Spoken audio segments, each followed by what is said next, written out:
Hello, everybody, and welcome to Weekly Manga Recap. It is November the 15th of 2017. I'm Nick, here alongside Chris. How you doing, man? You're a ghost right now, currently. You can't see it, Nick. I'm doing some pretty crazy dance moves, though. Like, I'm all over the place. You're, like, doing cartwheels, somersaults, handsprings. Yeah, like, you know that... All without jostling your mic. Exactly. Keeping a consistent, even tone, despite the fact that I'm just like that one dude from the Never Gonna Give You Up video. I, like, just ran up the wall part way and then, like, backflipped off of it. It's pretty crazy. Someone's like following you around, like with your microphone, like on a pole, holding it perfectly up to your mouth. It's actually the guy from the Never Gonna Give You Up video. He's doing it with me. He's the only one who can keep up with those moves. Exactly. Yeah. He's my mentor. Although I finally surpassed him as the wall kicky flip off dude. It's nice to know that you've won that official position. Yes, it was a hard fought battle, but I finally got it. Was there like a wall kick flip off? I mean, in as much as that me and the other dude both did it and I was a little bit faster and better. Yeah. And you struck a more enthusiastic victory fist pump after you did it. Yeah, they said normally contestants to that keep their clothes on afterwards, but I was really hyped in celebration, so now I let it all out. Yeah, they've reinstated NFL celebrations, so you're not going to hold back anymore. Exactly. I'm gonna do hide and seek and dog pissing on the football, all the fun stuff, all the classics. Who's that other voice I hear, Nick? Oh no, there's disembodied laughter joining us today. It's a ghost camel. No, that was last month. Oh man. According to our overlay, though, Osamu's here and actually talking to us, which is pretty crazy. Osamu, when are you coming back? I'm sorry, that's a border secret. Aww. We gotta be coming up on a year of that now, right? Or maybe past the year, I think. Let's see. I think it was November last year that World Trigger went on hiatus. It was right towards the end of the year, so I think so. Any day now. Fingers crossed. It is our friend Annalise, letterer. Hello. Letterer extraordinaire, and the one person we have on who consistently likes Black Clover. Yay! I love Black Clover. I think like is a weak word. I love it. I love it. You guys you don't understand. Sob. We'll get to talking about that. We'll get to talking about that later. I have some positive things to say this week. Yay, I've had a lot of positive things to say about Black Clover recently that don't have to do with a certain asshole. So yeah, you know, when you guys say positive things, I put them on my calendar. Today's a special day. Weekly Manga Recap was right today. Yeah, like my calendar doesn't have a whole lot of notes on it, by the way. Wink, wink, nudge, nudge. It's like, 2. That sounds about right. Hey, I appreciate every time, okay? I firmly believe it's something in like the cosmic universe that wants to make it so anytime we have Annalise on the show, we have like a good chapter full trigger to kind of go along with it. Okay, let me tell you. A couple weeks back, you're like, you want to come on the show? And I was like, yeah, sure. And then, like, the next week, I was like, not with this chapter. Like, the next chapter comes out, I was like, well, this is a good one. This is a good one. Yeah, like, I can't come on. Why not? Think of an excuse. Butt exploded. I'll be there next week, though. Yeah, it's, surgery's this weekend. It's my butt's going to be fine. Yeah. No, this is... Oh, boy. There are some interesting chapters that we have this week. And including Nick going from being right about Golem Hearts to being wrong about Golem Hearts again. Did that person tweet you back where it's like, yes! Nick, you were right about Golem Hearts. You had no way of knowing if he was going to live or not, so you shut the fuck up. That was actually... Maybe that's the mangaka. They're like, no. Like, I'm making all these predictions, and it's like, you're wrong about Golem Hearts. Like, how do you know? Well, I was going to have him die, but not anymore. Every time I make a prediction about Golem Hearts, it's like, well, shit, I've got to do the opposite now. It's just Vince McMahon writing it. Damn it, they guessed. Better swerve them all and have Noah lose in 10 seconds, and there's a new hero now. We'll call him No 2. Oh, man. I really just want to kind of get into talking about the manga this week. So I think that we're just going to jump right in. It's the recap portion of Weekly Manga Recap. Yay. Bo! Holy crap. What are we talking about? Well, we're going to start off with My Hero Academia. If that's What? Cool. Yeah. Wow!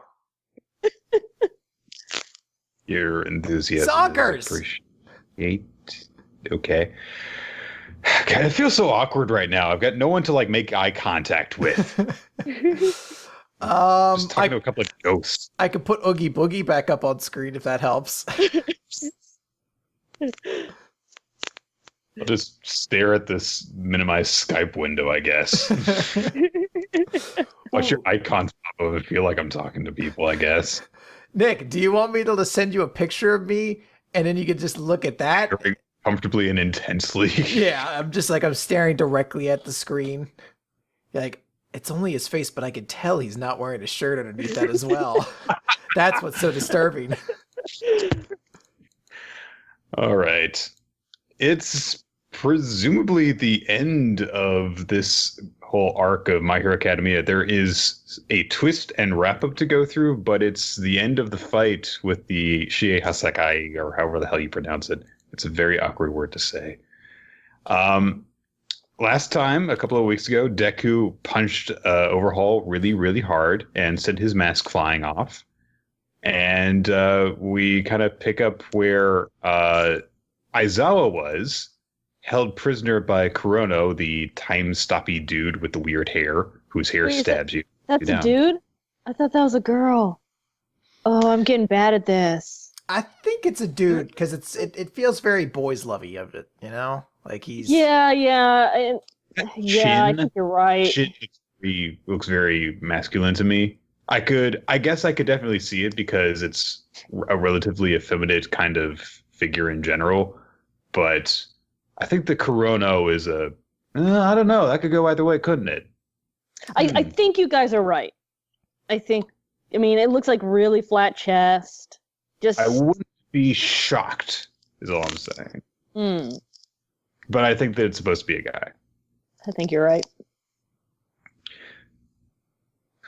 We're just gonna get to the next chapter, and it just opens up with Kurono in a bikini. Oh, guess I was wrong. All right, you know what? Hey, could still be a guy just in a bikini. No judging. Hey, look, I was all for that episode of Pokemon where James got fake breast implants to enter a bikini contest.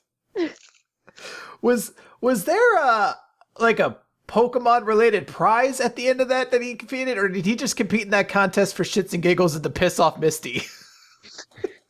I'm trying to think, was there an actual strategic advantage to Team Rocket entering that contest, or was it just pettiness? I sure hope it was pettiness. I mean, it would fit their MO. Team Rocket have done worse for less, but That's true. They've had to also do some shit jobs before. I think that in the first Pokemon League, they basically stayed out of action for a good chunk of it because they had to make money. So they were just, like the hot dog vendors at the stadium. It's always the saddest when they get their shit together and they seem to actually have a job they kind of like and are good at, and then Pikachu has to walk by and a crack addict. They just Back to the life of crime. They're just after this fix, we gotta be good. We don't need this anymore. It's no. Ash, stop enabling them. Oh man. Anyway, back over. Number 159. It's over. So Kurono's got Aizawa held captive, having hit him with the Hour Hand, meaning that he is out of action for quite a bit. But Kurono realizes that Chisaki, whom they call Kai, indicating great familiarity, a surprising amount actually, is kind of taking too long in this fight. and he is worried about him. So he's like, okay, well, in that case, I have to make sure that, I get away. We've got the product and serum still, and I'm just gonna stab this guy. And takes out a knife and prepares to just freaking stab Aizawa through the back of the heart. I've got to say, it's kind of nice sometimes seeing bad guys use normal weapons in this series. Because I'm so used to like, oh, I'm going to make you explode or something like, oh no, he's just going to stab him with a knife. Like, oh, that's terrible. Don't hurt Aizawa. But, oh yeah. They've got real weapons too. I don't know why he throws away the scabbard immediately after drawing it. Like, I can't hold on to two things and stab in the same time. Maybe he needed to, get both hands, and I don't know, because he's clearly only using one hand there. But he needs his other hand free for balance. He's a very waifish kind of person, so he needs for action poses and balance. Yeah, exactly. Look how cool that pose is, Man, I look awesome. There was like 4 times is that he's going to kill Aizawa, but he freeze frames in order to look cooler. Yeah, there were like 4 different times he actually would have just killed Aizawa, but he kept pulling back because the angle wasn't right. Not cool enough. He has his phone set up like, okay, ready. 3-second timer. Okay. Oh shit. Do it again. He's like, I'm gonna stab my fucking phone and make that go time slow if I need to. God damn it! I'm gonna get this shot.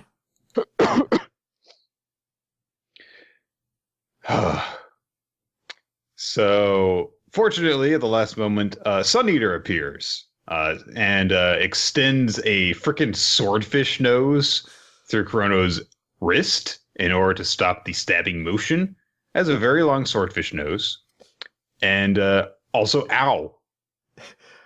I'm so happy he's finally using the swordfish, because he ate it, 2 volumes ago?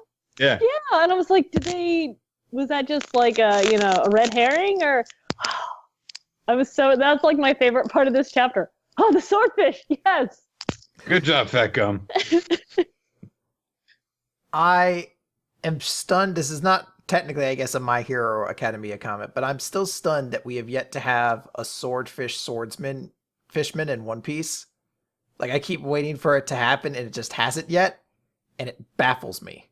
Yeah, we got through that whole Fishman Island thing and still didn't get one, so... It's right there on the table. Like, I just don't know. We haven't done it yet. I don't get it. Okay, so this is only kind of related, but Horikoshi's one of his previous works, was it Omagadoki Zoo, had a narwhal, like an anthropomorphic narwhal, who used his horn as a sword. So it's almost like a swordfish swordsman. It was very cool. Please love that series. It's very good. There's a rabbit in that series. There's a rabbit in that series. Okay, so Sun Eater has saved the day. They make a note, hey, we know what your quirk's requirements are to Chrono, so make sure you keep moving around or else we're going to freaking shoot you. Fair enough. Suyu comes hopping by to deliver a report and asks Sun Eater to come with her.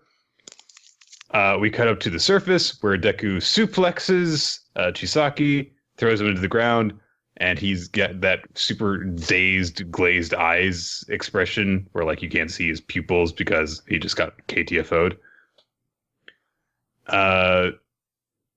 Deku's like, yeah, all right, good job. Are you okay, Eri? Oh shit, because Eri's quirk suddenly goes into overdrive and starts to outpace Deku's full cloak. And so Deku collapses because she is healing him too much. Or reversing him too much, I should say. We get kind of one last little bit of a flashback from Chisaki's perspective, recalling some of the last things that, the boss, some of the things that the boss had said to him, scolding him for getting into fights, but also with the note of, hey, you shouldn't be doing that, you shouldn't be fighting citizens, but, thank you for protecting our honor, indicating that there was at least some small part of the boss that was grateful for Chisaki's attitude at a certain point in all of this. I think this is supposed to be kind of where we're meant to really get what the relationship, at least from Chisaki's point of view, was on this. That he's had this kind of weird gangster loyalty to his boss, and all the kind of shots we'd seen recently would not suggest they ever shared a moment. Like, it almost always seemed like the boss was like yelling at him or something. But obviously this is kind of that scene that's like, here's kind of what their relationship was boiled down just to Chisaki. You know, he was being thanked for protecting their honor, and it was sort of the tradition that he needed to do and uphold. Which I guess is a nice kind of note to end Chisaki off on. I still don't think he...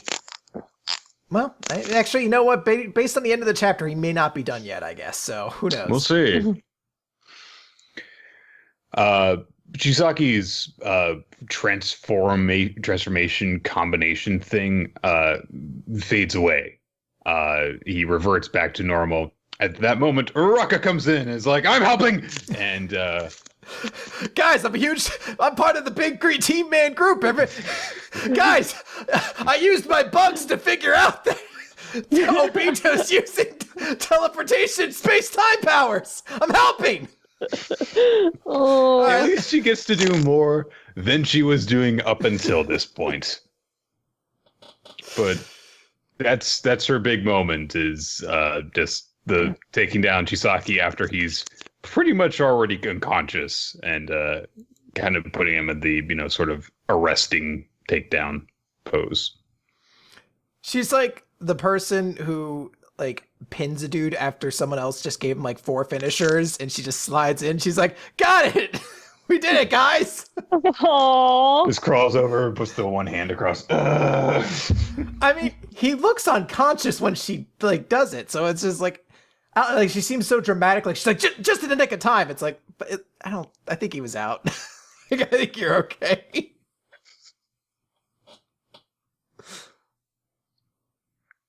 All the heroes come up through the hole. Uraka says something is wrong, which is pretty obvious considering all of the energy that is freaking blasting off of Deku and Eri. And you can see that Eri is very distressed right now, and she can't stop herself. There's even a couple of iterations of her saying, "Gotta stop! He's gonna die," and she's crying while she does it, but she can't do anything. So Suyu realizes that Aizawa is starting to come around finally. And she tilts his head up, and he's finally able to get his eye open and cancel Eri's power. And she Smart collapses. move. Very much So, yes, cancel the power taker thing. Yes.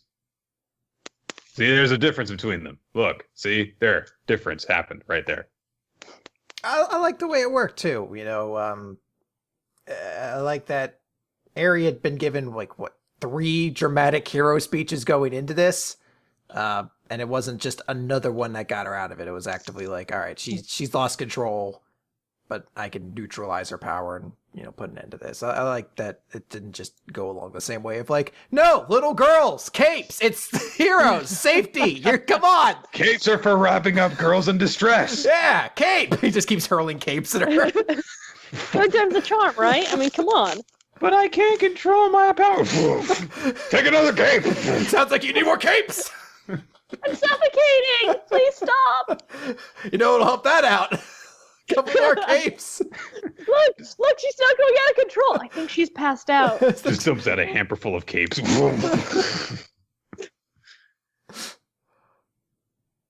We get one final little image of Deku kind of holding on to Eri while they're basically both unconscious, which is kind of sweet. And then a bunch of wrap-up images, I guess you could say, little kind of catch-up stuff.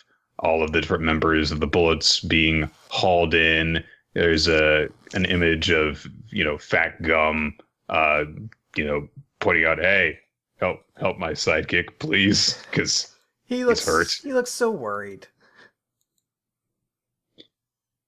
And also the boss gets discovered by the police, the original boss.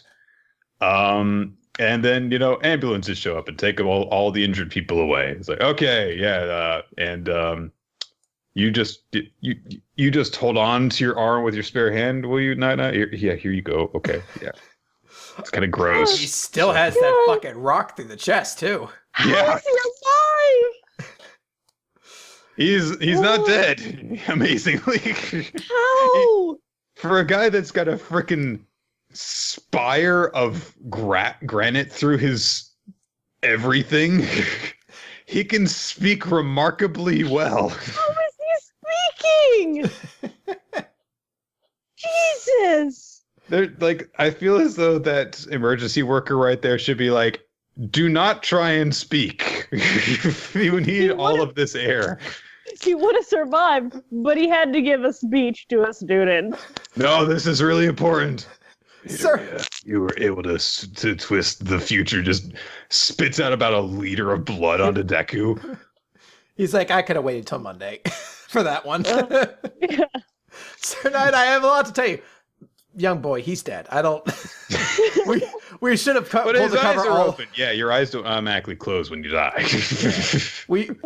In fairness, we should have pulled the cover up the entire way. It's Fridays for us too. For EMTs. Honestly, we should have covered this up even if you were perfectly healthy. I mean, this is gruesome as shit. Missing a limb, blood everywhere. There's a little girl right there too. I just don't care about this job anymore.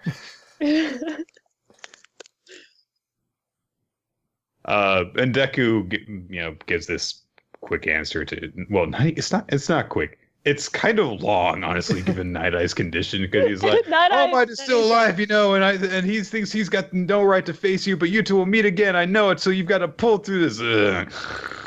I'm sorry, he's dead, son. But I said that he should pull through this. Yeah.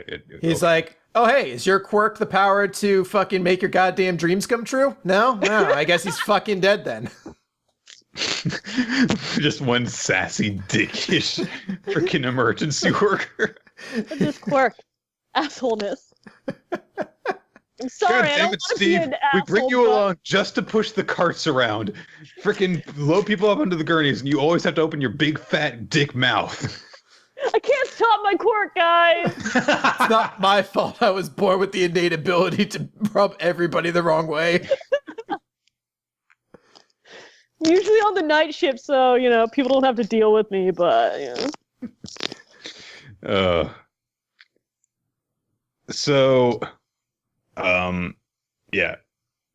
Midoriya gets told that you did it. You twisted the future, and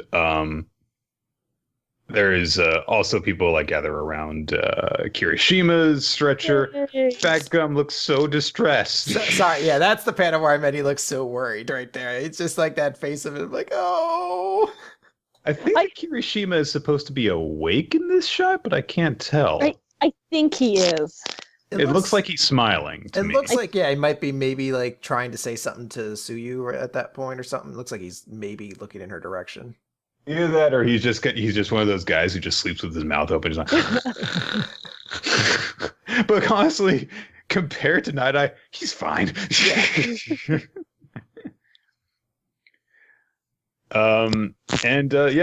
get some narration that says this was about to save one little girl. Rescue complete. They did it. They saved Eri. Yay!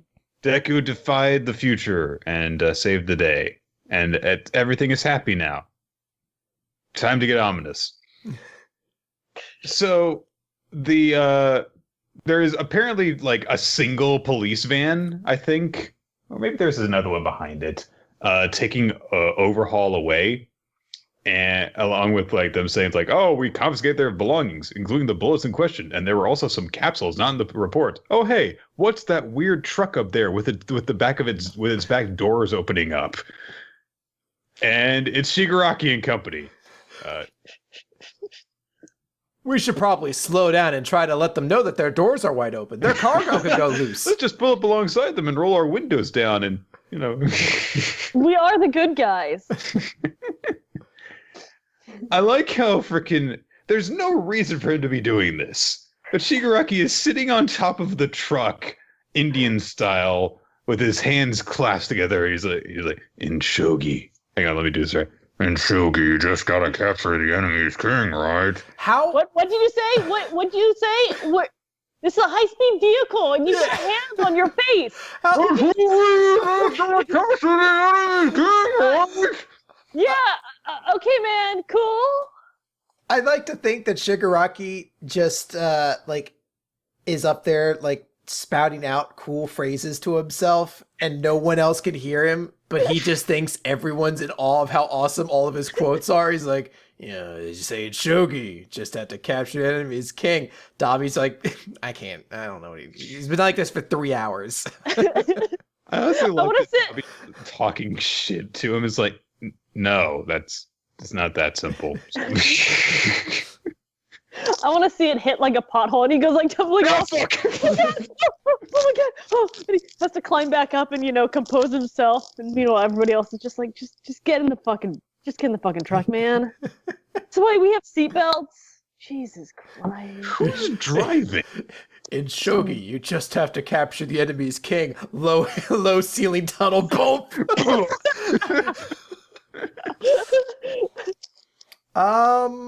It's driving. Trying to think. Because Twice and Toga aren't there. Oh, Portal Head dude? No, he's in the front. Oh no, yes, right. That Portal Head dude. I'm sorry. I don't know why I thought that you were talking about Mr. Compress. I guess it would have to be him, wouldn't it? Well, it's supposed to be Shigaraki, but no, he's like, it's a straight road, whatever. He's like, that's what auto cruise is for. I guess it also could be that one lizard dude. I think he was also still around. Yeah, I think that you're right. I just remember him. Didn't he get captured? Or I know he fought, but I don't know if he got like captured. But I don't know. He has a hand on the wheel. Oh, that's good. Just lift his hand there. It's like it's doing everything Thing style. Oh boy. So yeah, a happy ending with a sudden twist. I dig it. I like the sudden little kind of Xanatos element where Shigaraki was just like, okay, sure, we'll help you. Not. And just bide his time until fucking Overhaul fucked everything up, and it was like, all right, just gonna reap the rewards of all your work. I had my fingers crossed behind my back. Bet you didn't see that coming. It's like, is it all pan-based puns to you now? Is that what you're all about? No, he's also there talking shit to him. I'm lucky. I honestly think it's incredibly appropriate for Shigaraki, given his background and his youth, to think that all this stuff that he's doing is cool and badass, but really it's just lame. It's gonna be so dark and edgy and cool. He's essentially like the real life Kylo Ren Twitter account. Oh. So this is a cool twist at the end of it. I dig that. I especially like that we're seeing Dabi again. It's been a while. And I'm kind of curious to see where this goes. This is sort of, I guess, the end of that whole. What was the name of the group? Hasakai arc, I guess you'd call it. And I think by and large I enjoyed it a good deal, but there definitely were a couple issues with it, just in stuff that like was kind of presented to us that really didn't feel like it had that crazy of a satisfying conclusion. Like I still don't really get what the big deal about the Toga Twice stuff was. Like it feels like there was a lot of build up to like, yo, you're gonna have to work under me. No, I'm not gonna work under you. All right, I guess we'll make a temporary alliance. Then it was just like Toga and Twice were there for like a chapter, and then they betrayed them like the next one. It was like, yeah, they seemed underutilized or utilized strangely. Yeah, I mean, you can definitely tell that it was their influence that led to the Villain Alliance being able to capitalize on all of this. They dug out the tunnel and allowed Chisaki to end up getting defeated as a result of that. Got the heroes, reinforcements in so that everything would be screwed up. And also, of course, they also interfered with Mimic. But it was really just kind of like, sabotage without really contributing anything in order to. It's that thing that kind of just makes Chisaki look like an idiot, where he was just like, all right, let's have this unholy alliance, this deadly alliance. And then it's just like him being like, so you guys gonna do anything today? Nah, we're gonna do something tomorrow, though. Definitely. Definitely. They're just like hanging out, eating all of his snacks, playing games on his TV. He's like, well, when you're in a partnership, you got to make compromises. He just keeps on bringing out new nachos for them whenever they get really upset with him. But the other thing that was really kind of a disappointing thing was that entire Ryoga group just didn't amount to much of anything. Their biggest contribution was essentially to be a set piece transition from underground to above ground, which is like, the gum storm thing in the end of the Alabasta arc with the crocodile. It eventually served that same purpose, just being like, let's end this fight in the air, essentially. Literally all of the female characters that were involved in this, aside from Eri, the one they were trying to save, didn't get to do a whole lot because they were just like, no, our fight scene is going to kind of go mostly unseen up here. We're just going to do like half a chapter to show you how we beat him. And maybe that wouldn't have struck me as so odd if it weren't for the fact that we clearly got established stuff for other we got the Sun Eater fight that took several chapters in backstory. We got a Kirishima fight that was incredibly extensive. It wasn't like a level of hey, we only got to fight for Zoro and fucking Luffy in this arc, so you guys just don't have one. It's like clearly there was time spent giving side characters a focus, but I don't know if it was just Horikoshi couldn't think of anything for them to do or what, but it did feel like a waste to have those guys show up. Uraraku is supposed to be the main female character. Suyu is a huge popular character, and the other member of the big three. And, they essentially amounted to a bunch of, quick shots and the transition. That was it. Yeah. Maybe the result from this is going to be, with Night Eye's group and Fat Gum's psychics having taken a bit of a hit. Maybe Ryukyu's group will get some more stuff to do in the future, but I guess we'll just have to see. Yeah, I mean, I'm not angry at the stuff we did get. I thought all the stuff we did get was really satisfying. I'm at that point where I'm like, do I have to keep waiting for Uraraka to get a cool moment or something like that? Or is it just not happening? Is she really had that one moment in the tournament and it's just like, she's done now? That's all you guys want, right? I mean, she's established now, right? Yeah. She's hot. She's hot shit, as they say in the business. Is that what they say in the business? The only business I care about. Okay. The poop scooping business. Oh. Okay. Yep. You gotta watch out for hot shit. It's very difficult to scoop. Ew. I can see that, I guess. Yeah. Doesn't, kind of solidify as much. Yeah. Anyway, Food Wars. Now that we've talked about shit, let's talk about food. Now that I've warmed up your appetites. Someone's like, I was eating beef stroganoff, but not anymore. Slack. All right, it's Food Wars Shokugeki no Soma, chapter 239, Her Fighting Style. Last time Momo presented her apple rose tart basket thing, which was weird to look at. It's that did not look edible, but apparently it was delicious. And now we get to see some stuff from Megumi. Continuing her whole apparently she's a boxer now thing. I fucking love this. Oh, I so dig this. It's so good. So Megumi presents her dish and everyone is waiting with bated breath because oh my gosh, Momo designed such an incredible thing, flower designs with the dessert dish, but what is Megumi going to put forward that's going to compete against that? Dorayaki pancakes. It's a nice looking dorayaki pancake. What's the equivalent for that over here? Because I don't have much context for a dorayaki pancake.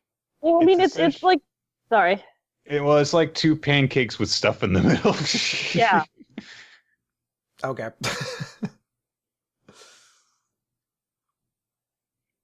I get it now. Yeah, I got the context now. All right. Well, I guess you could call it like something like a turnover in a way. Like a pastry that's got a fruit filling. Yeah. All right. But Fluffy out outside. Delicious inside.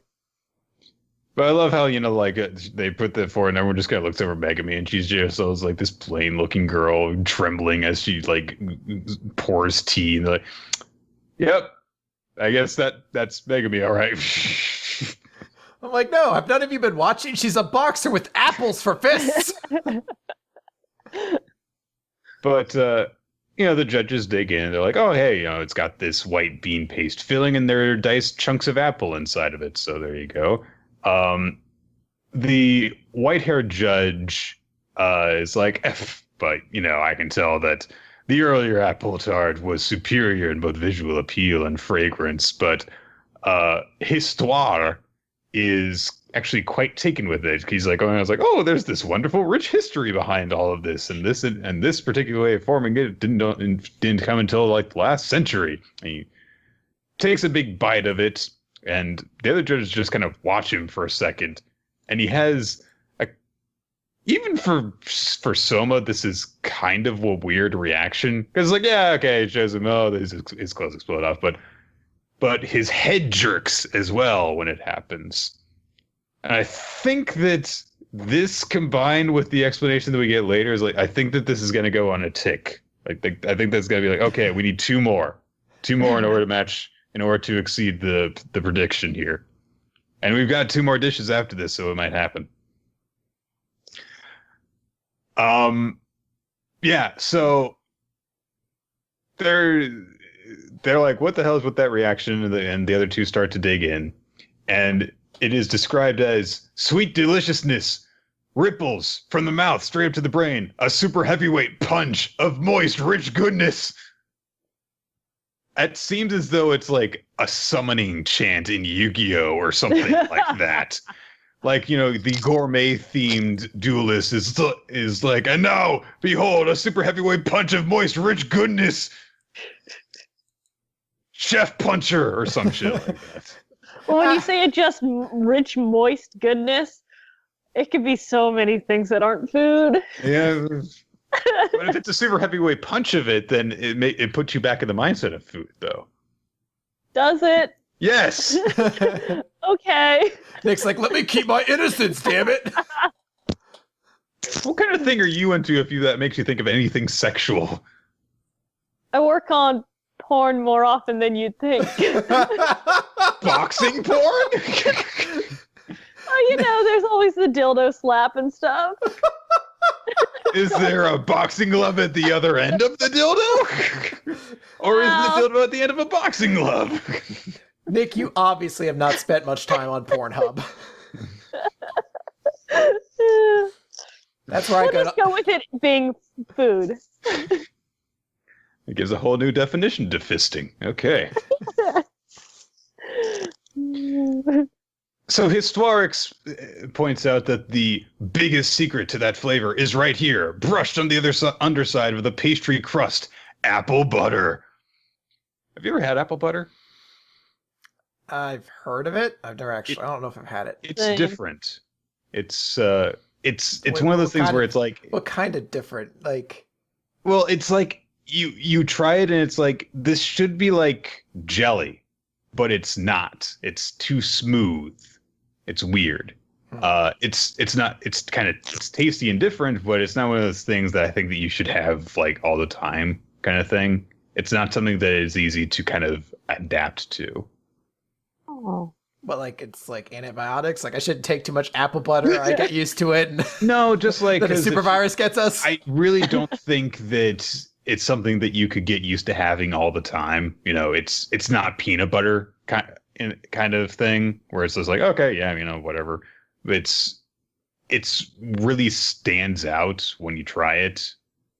So, Look at La-di-da Nick over there talking about really flaunting how much It's he gets the that. one thing he gets so much. He gets so much. Actually had before that's kind of weird. Okay, Really bragging about how much peanut butter he gets. Mr. Honey Mustard. Honey Mustard is very cheap, and I often just get free packages from Wendy's. Oh yeah, that's that thing about. This is the one exotic thing in Soma that I understand. Okay, let me have this. Go for it. But Histoire says that making apple butter is actually a really complicated process because you have to combine two very weird things together, and the timing is awkward to master. And Megami explains that she used Montereau. I don't speak French. Hold on, let's do it like Ben said. Stupid American. Which is a technique for finishing sauces common in French cooking. And it's specifically a technique that Shinomiya took the time to teach her. She went through, like quite a bit of stress, it seems, mastering it. It took her a while to get the hang of it from this brief little montage that we see. And she gets scolded a whole lot. Eventually gets depressed and then fires off like, show me again! And Shinomiya thinks to himself while he is teaching her and observing her, I've taught more than one person in my time, and to be frank, you're the slowest of all of them by a long shot. You're slow, but that doesn't mean that you're stupid. And he remembers all the way back to the Shokugeki that they had, where she impressed him with her, 7 vegetable thing. And it's a nice note. It's like, hey, yeah, look, yeah, this relationship that was founded 200 chapters ago, look, it all ties together with a thing that happened that 200 chapters ago. Awesome. I love It's nice to see. I love the sentiment here. I love that thing of him teaching her and be like, you're slow, you're slow, come on. And she just doesn't give up, and he, keeps watching her. He's like, I've taught a lot of students, and none of them have ever been as slow as you, but that doesn't mean you're dumb. You're not incapable of doing this. You absolutely have the potential. I just like that, the way he kind of phrases it and puts it out there, just like you're slow, but that doesn't mean you're stupid. It kind of sounds like a backhanded insult or compliment in a way, but I like that idea of him saying, it's not your capability that has held you back at any reason, Megami. You're absolutely just as capable as everyone else. I mean, that's been her thing from the very beginning was, she was this almost complete failure of a student, but then it turned out, she just needed a little bit of help to show that she had all this tremendous potential from the very beginning. So Shinomiya has been a great mentor to her. I really like that relationship. And this is one of the reasons that I like Megami so much is because, there's this, thing that we're getting revealed presumably in the near future where Senseiman has put together this entire generation of gems, of hidden diamonds. And there's all of these different people who are just freaking geniuses, prodigies, you've got Erina and Soma and Alice, Kurikiba, Hayama, just to name a few of them. And Megami is completely different in the way that she approaches things. And it's nice to have that little indicator that just because you don't catch on to things right away doesn't mean that you're any less capable than anyone else. It just means that you need a little bit of different teaching. It's surprisingly good and rare sentiment for a school-based series, which it's kind of easy to forget that Shokugeki no Soma is. To have that, hey, there are all different types of students in the world, and some of them need a little bit of extra teaching. It doesn't mean that they're actually stupid, though. Yeah, it's really nice to see. So the light-haired judge, who had been doubtful of Megami before, says, with her shy and bashful demeanor, you would never expect her to make this powerful knockout punch of a dish that slams you straight in the heart. And we get this little visualization of boxer Megami with Shinomiya in her corner. And he like slaps her on the back. The bell rings, and she holds up her boxing gloves, which are apples. And she punches the white-haired judge in the fucking face. It is fucking glorious. Which causes a cuckoo bird and an apple to go spinning around his head. What a visual. My favorite part of this picture, for whatever reason, is you can see how much the apple mitt has like compressed. So you can see how hard she's hitting him in the face. For some reason, that just tickles me. It's such a good panel. It's so good. I like that part's great, and I love that, you know, we see the shot, it's from her from behind doing it, but then the like reaction shot we see of her is her so happy. Like I like to think she has that like just innocent, like happy relieved smile as she's fucking socking us to. He's having a concussion. He's not going to be able to recognize his children when he wakes up. Good job, my student. He's going to donate his brain to science when he dies. You fucked him up good. Yay! Just as I taught you. Oh god, that is an awesome visual. That's one of those things that I want to like put away in my folder of things from Shokugeki no Soma to confuse people who have never heard of it. That must be a pretty big folder. I haven't started making it yet, but it will be, I'm sure. So the judges are impressed, but the light-haired judge, after a bit, says, I thought that, Momo Akane Gakubo would just completely blow this girl out of the water. This is actually really impressive. But that previous dish had a superb fragrance, was elegantly refined. I feel like this one is falling just a step short. Of course, all the resistance members are panicking. But then, is it Ume? Ume?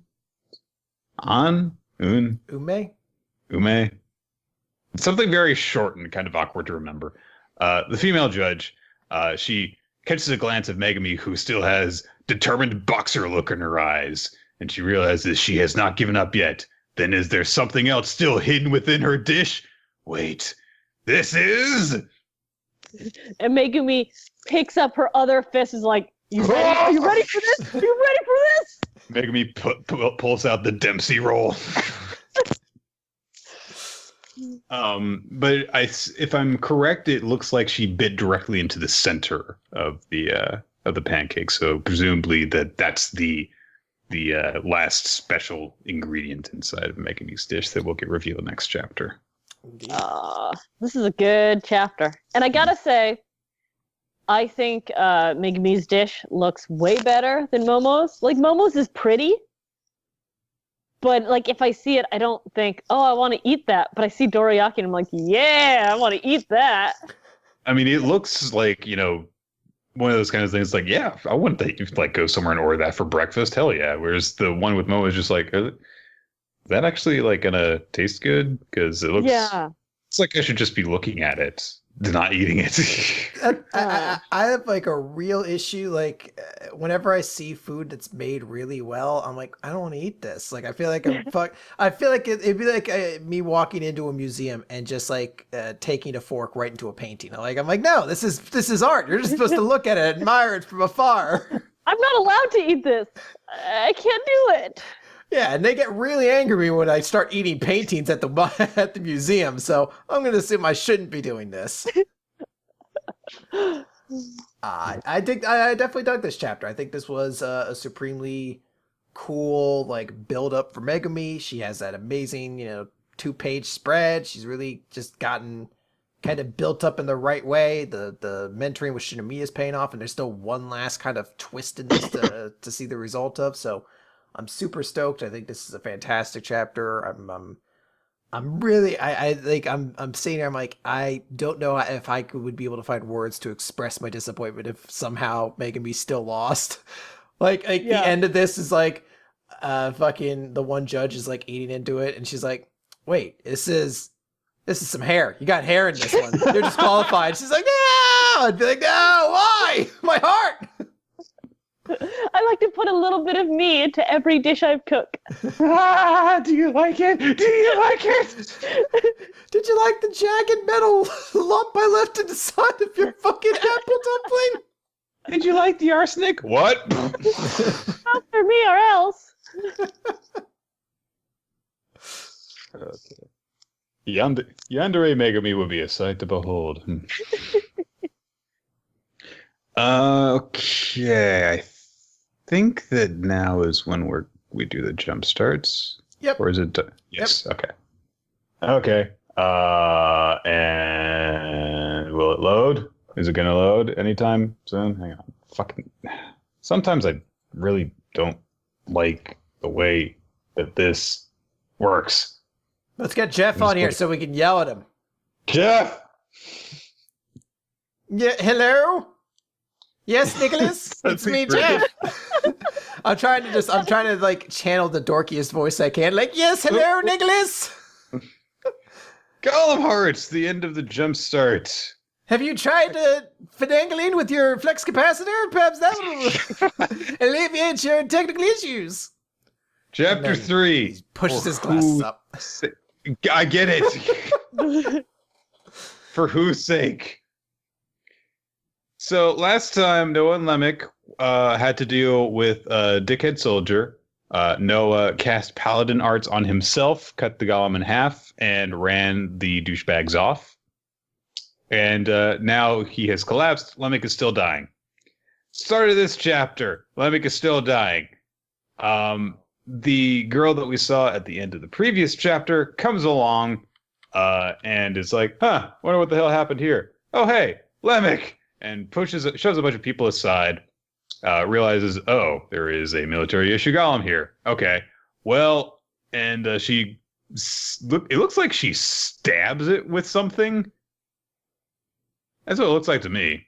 She stabs it, but then she also, brushes over it and casts Golem arts to basically recast the golem from a military thing into this weird, horrifying, even more horrifying than before, giant multi-armed medical golem with scalpels and what looks like a spade. Yeah, I had a question. So I assumed they were meant to just be very large, large scalpels or like double-sided scalpels almost. But it definitely looks like they're just gardening fucking spades. Like, I'm like, we're just really makeshifting this fucking medical golem up. It's like, yeah, it's got a rake, it's got a weed whacker, it's got all the stuff you need to operate the human body delicately.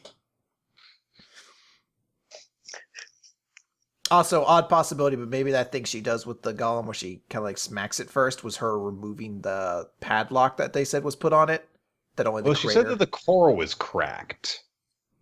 That looks like, and clearly I don't know much about the series yet, but in other series where they've had like a golem with a core, it looks like stuff they use to make a core. So yeah, I guess it's like a new core or a temporary core or something to make claws and spades. So Lemick is saved. He's not dead. Nick, you were wrong. I was wrong. Are you happy you're wrong? Because Lemick's alive? Well, I would be if not for the people who are like, you were wrong about Golem Hearts. Like, okay, fuck off.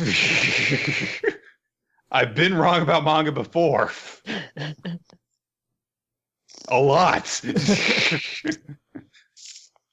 Still not about lesbians in We Never Learn. I'm not wrong about that. Not yet. Not yet. But it took me a lot longer. It's at least taken me a lot longer to be wrong than it did this time. I'll admit that. So Lemick wakes up after a few days of recovery, and he recognizes the girl as, I'm going to go with Air. Because if I say ear, that's going to sound weird. So I'm just going to go with Air and assume that that's right. So Air kind of catches Lemek up with, "Oh yeah, you've been awake in this hospital, in this clinic for a little while." And the doctor comes in, sees Lemek, and is like, "Oh yeah, it's a good thing that that woman saved you." But let's see here. She eats a lot. That's a big part of her character. That's like going to be a thing with her, isn't it? It's not like just going to be like a regular joke. I feel as though this is going to be like an essential a component of her story, because like most of the stuff that we've seen from her in the 2 chapters she's been in has been her eating a lot. So Well, her book even says, what, gourmet of the world? and she wears like this kind of dining attire all the time. So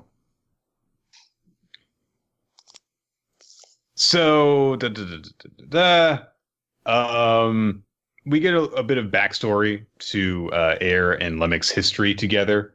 They were students together at the Golem Arts Arcanists School, I guess. But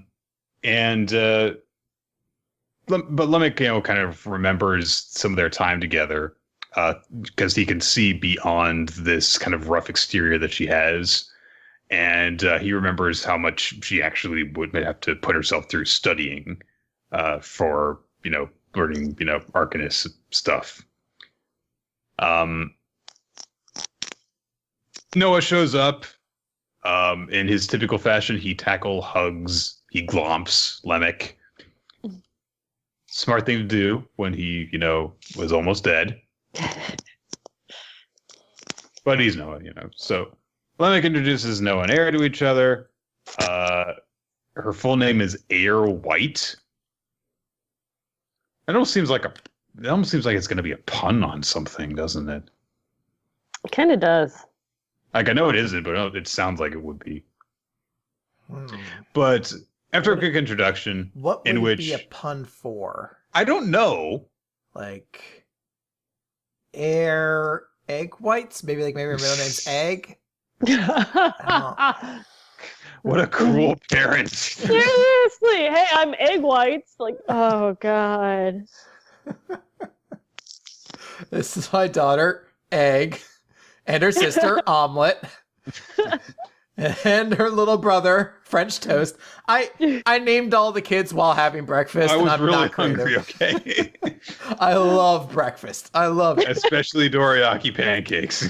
Speaking of, well, vaguely related to that, actually. So, Nick, and Annalise, but how I love the term sacapuntas from Spanish? It's like the one term I remembered. I think I may have found another Spanish word that even if I don't remember anything from the current Spanish class I have, I will remember it. And that is almorzamos, which is the verb for us to have lunch. And I just love it. It sounds like a Pokemon's name. Like you just called Almorzamos. Sounds like a legendary. It sounds so cool. Like I'm gonna make a fantasy universe, and that's gonna be the name of the cool ass wizard in it. No one's gonna realize it. It's like that just means let's go out to lunch. Wait a second. I'm onto him. I bet unusual Spanish terms. I bet Grand Chancellor Sacapuntas isn't as cool as I think he is either.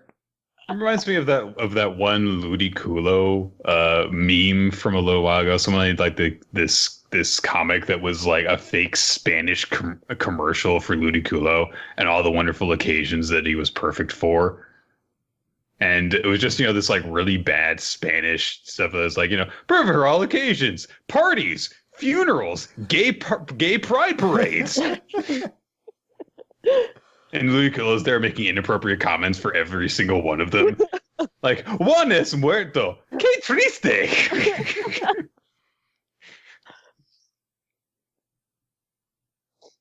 So, anyway. So, Lemek introduces Noah and Air to each other. They have this brief disagreement where Noah's be like, "Ha! Hey, lady, thanks for saving my master. You look like a guy." Not a gentleman is Noah. Definitely not. Why didn't I program him with tact? That's a level 5 skill? Also, she makes a really weird reply to him because he says specifically, "Thanks, lady who looks like a dude," and she says, "So I'm some sort of new species, am I?" Yeah, I don't know about that. I don't really get it. Okay. It's a weird joke, I guess. Also, does she really? I don't see like a really dudeish like attitude. Like it's something like I just don't see where he'd even get that joke from. Well, she's quick to anger, I guess. She She's doesn't have a wearing very pants, guys. Yeah, she is wearing clothes that I She's wearing think would be pants. considered relatively masculine. I can't see cleavage. She's not sticking her butt or her tits out, so how can I tell that she's supposed to be a girl? Seriously.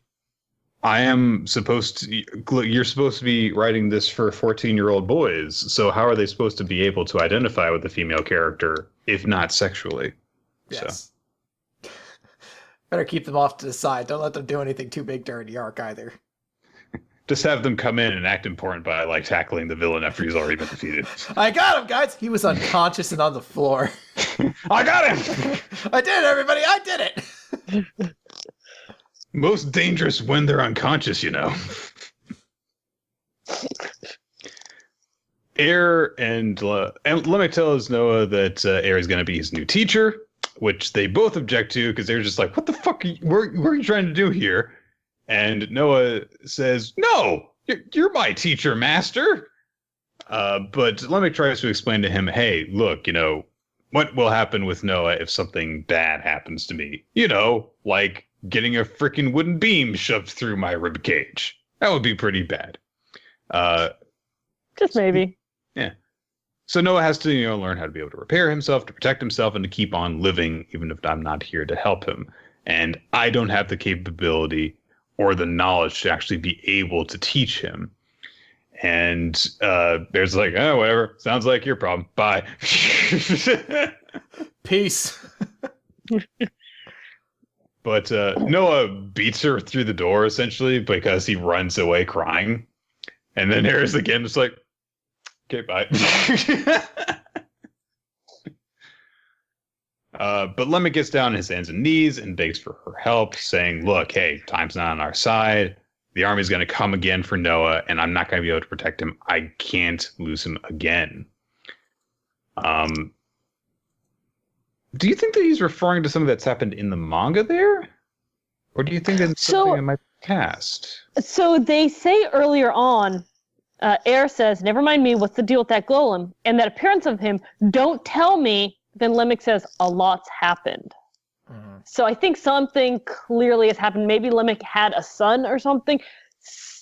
There's something up with this, clearly. So I didn't think... I don't know. But yeah, I can't lose him again yeah, something's up. Because there definitely doesn't seem to have been something in the manga so far where Noah seemed to be in danger of being lost. Like, he ran away a couple of times, but Lemek always knew where to find him.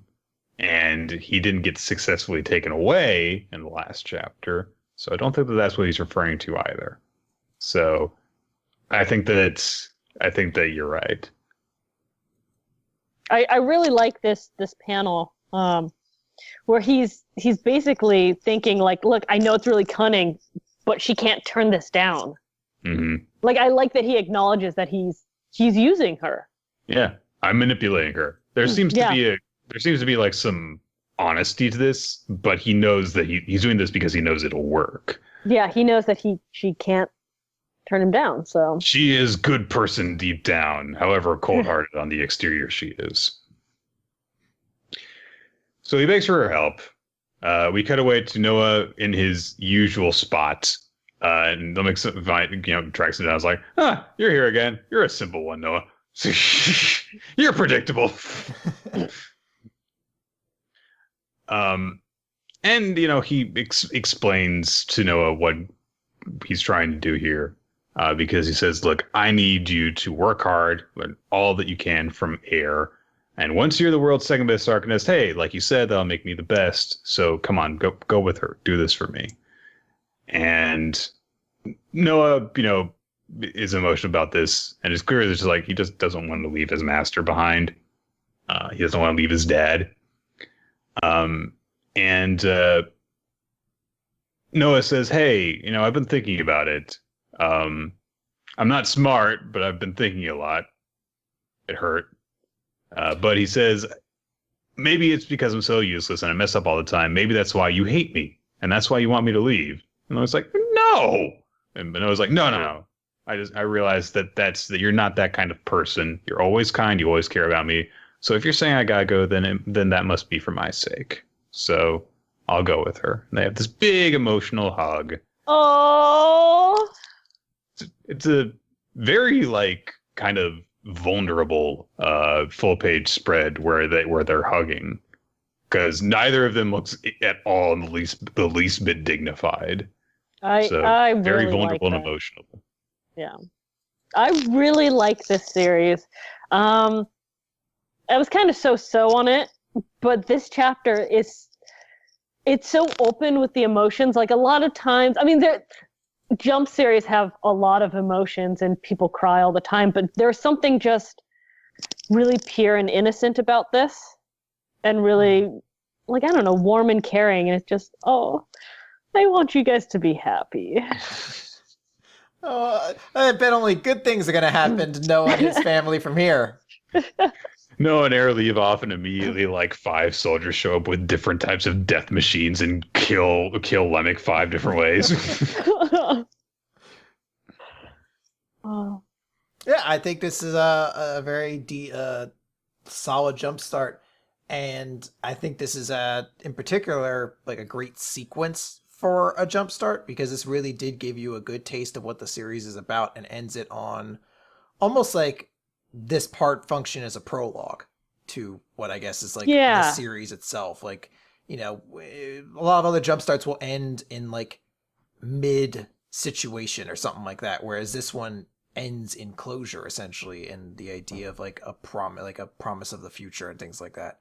And I'm sure it's very, very difficult and probably unintentional, but I think this would be the ideal way of functioning with a lot of jump starts, is to get those 3 chapters that kind of function as a really good taste of it, but don't feel like it's just leaving you off in the middle of a situation. Yeah. Well, I guess that we will see if any of the jump starts that we've been getting recently get picked up.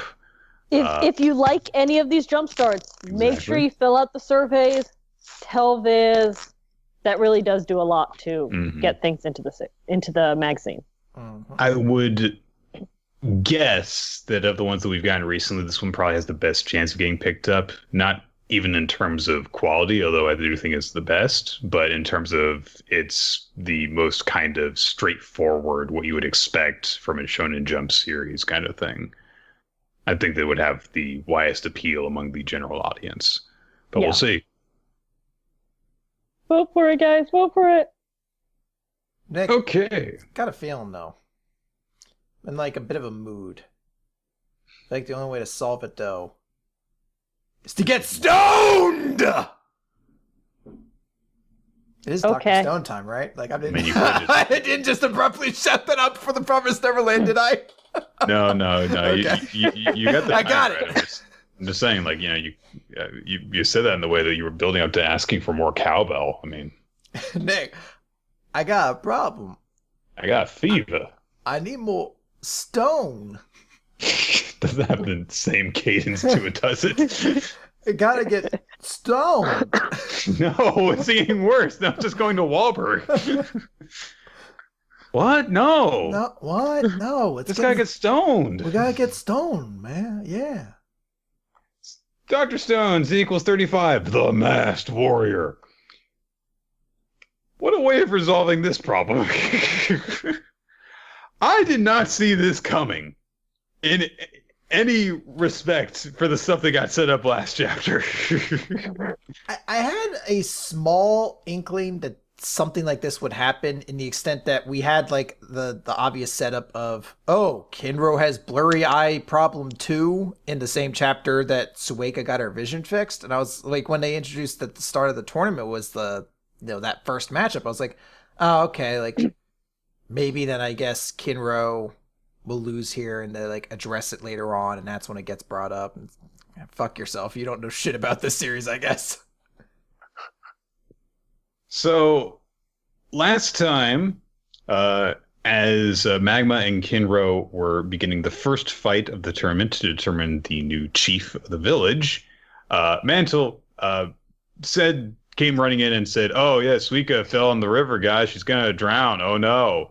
And Kohaku ran up to rescue her. Everyone was like, "God, Mantle, you're such a piece of shit and douchebag." And we see that Mantle did something to Suika, but instead of actually murdering her or setting her up to be murdered, he just tied her to a tree. Just so could be worse. He could be Magma, who was just like rooting for people to die. And God, this entire sequence.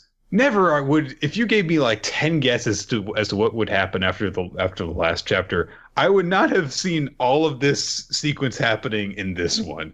Nick, you didn't just automatically assume that Suika would Linda Carter Wonder Woman spin to activate the vacuum suction seal inside of her chestnut helmet? The way that we have seen Suika taking on her, just curling up into her melon helmet thing and rolling around, has just been that she spins around and then poof, just becomes just the mask, essentially defying the laws of conservation of matter. Defying the laws of this manga itself. Yeah, really. Science, but magic helmet. And somehow she has the room to do her spinning transformation despite being tied up. Like, she doesn't have room to move, but she can spin around within her robes in order to transform and suck her body up into her melon helmet. And that's how she gets away! So for getting sucked up into the melon, it's ridiculous. But for some reason, her spinning to get sucked up bothers me more than her entire body. No, how do you do the movement to initiate the magical transformation? No! You can't do that. Oh, now you're in it. Okay, yeah. You can probably fit your whole body in there somehow. Whatever. Anyway, how are you spinning? Yeah, sure. I mean, yeah, I get it. You got sucked up into it. I mean, you were tied to a tree. That's the whole reason you couldn't get away. If you had enough room, I mean, it wouldn't matter. But how do you spin? You spin it tied to something. That's craziness. So Suika rolls away, goes across the bridge back to the village, and somehow rolls up a pole to get a better view of the fight. Man, it's gonna turn into like science versus magic, and Suika's gonna be like Power Rangers. What a crazy wizard, you know? Go Suika.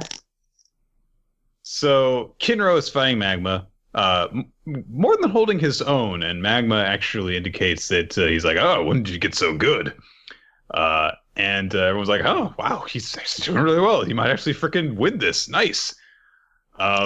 And Mantle starts to get a little bit worried, so he just pulls out a bunch of rocks. He's like, "All right, just in case." It's the most obvious cheating. I'm just gonna throw a rock at him. Oh god. So, but Chrome stops him by saying, like, "Hey, our bad referee Jasper is not gonna let that fly." And we get a little shot of Jasper indicating, it's like, direct attack from the crowd. No, not okay. Indirect interference, as in booing and cheering. That's fine. That's yeah. And Mantle just like, well, you see, clicking these rocks together is my way of cheering. It's such a stupid panel, but it made me laugh really hard. Well, then, Senku, basically opens his skirt up and a bunch of, a crossbow, chemicals, poop, rocks, and poop fall out. Well, I guess I won't be cheating either. Just let this poop out of my pants. I guess I won't be hurling poop at him and hoping Magma catches botulism. I learned this from those white monkeys that were observing me earlier.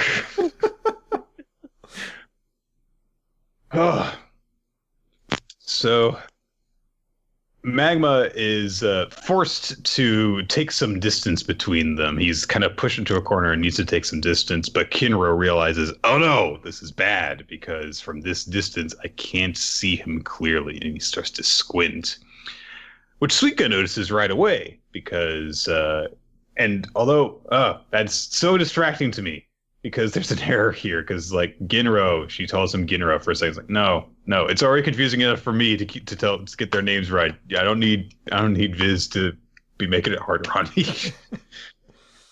Anyway, who do we go to about this, Annalise? Yeah, who's on our shit list now? All right, this is Alexi's series, I think. Dear Alexi, get your shit together. She does a really good job normally. I love a lot of the choices that get made for the translation and the honestly like the way that the text is done a lot. I love this adaptation in general, but I think this adaptation is a steaming pile of shit. Get it fucking fixed. And I wouldn't care so much if it weren't so hard already. Tell Alexi to stop styling his hair and make sure his manga's spelled correctly. God damn it. Okay. Also hugs and kisses. I'll tell him that. Hugs and kisses. Anyway, stop fucking around, Alexi. Suika points out that she recognizes that behavior because she does it all the time, squinting from her fuzzy eye disease. So right away, Kinro starts to have trouble. He does a really shallow thrust, and Magma just kind of like bats it aside, and then starts to go to town on him while making unexpression. I'm just gonna call it that. Like, I don't know how his mouth does that. He looks like he's gonna like turn into a snake and swallow Kinro whole. He's got some bizarrely white teeth for a caveman, doesn't he? Hey. They practice good brushing back in those days, I'll have you know. Twice a day with a ground-up brick. Kinro gets sent skidding along the ground, and his allies start to panic. But Kinro's like, no, I'm not done yet. I have something I'm fighting for.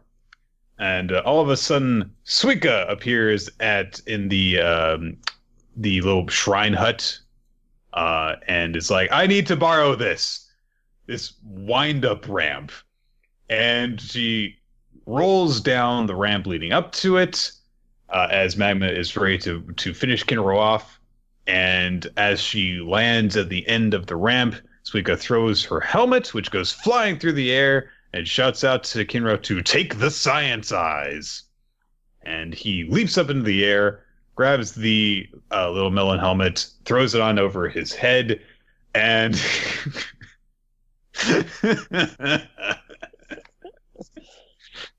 oh man, we get the greatest panel ever.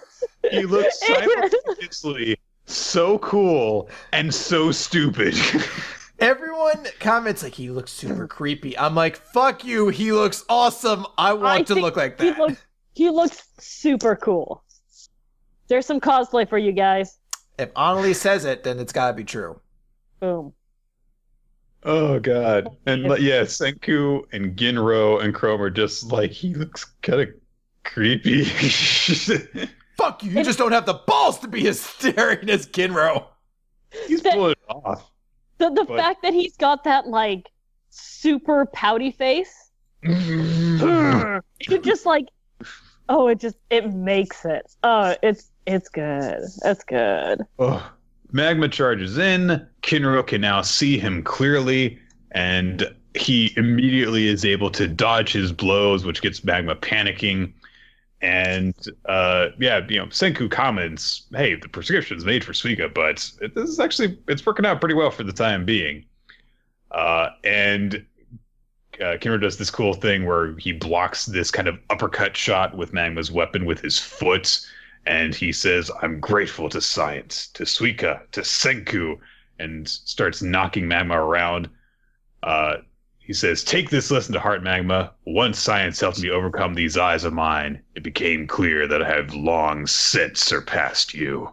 Oh shit! And it seems as though he wins because Magma's left on his hands and knees, and the crowd gives this big roar of approval. And Suika's like, "You're so cool, Kinro. Although you wearing Suika's mask does make you look kind of weird." I'm seeing people in the chat who are theorizing that Kinro is actually going to be disqualified because of interference. There are multiple ways that this could play out. I think that the most obvious twist would be, yes, establishing at the beginning of the chapter that if you just throw something at one of the competitors, that counts as interference. And he did gain direct assistance from somebody in the audience. I think that maybe you could argue that if he'd been wearing it from the beginning, maybe it would have been okay. But I think that the mistrust of Senku's science, combined with the fact that she freaking threw it to him, could very well lead to that happening. Yeah. Because this is the very first match of the tournament, and it looked as though I wouldn't put it past Dr. Stone to just completely do away with all the drama of it. But I don't think that Kohaku got sent away by Mantle for no reason. I think that is going to come into play and prevent her from being able to participate in the tournament and cause Seku's group to actually have to find some way of dealing with Magma, which is probably going to happen in the finals. We'll see how that happens. I think a role I could easily see coming from this too would be, after all this is done, like Magma sticking around to be like the comic relief butt monkey of things. Because I could easily see that just being an expression. Be the kind of early haha brothers of Aisha. Yeah. Where they started off bullying Senna and then it just became the comic relief after they got kind of forcibly drawn to the group. Yeah. Because seeing his expressions, it looks like there's a lot of fun being had drawing these like enormous over the top expressions with everything. I mean, when you draw a guy with that chin, you want to draw him as much as possible. So. And I don't know why, but I love the idea of Magma gets his shit kicked in every fight, but the other person would get disqualified for some reason, so he keeps advancing just to get his shit pushed in again. Like Chrome actually beats him, but it's like you can't just kick him in the balls over and over again. Yeah, after the match is done, you can't keep kicking him in the balls, Come on. Well, we'll see.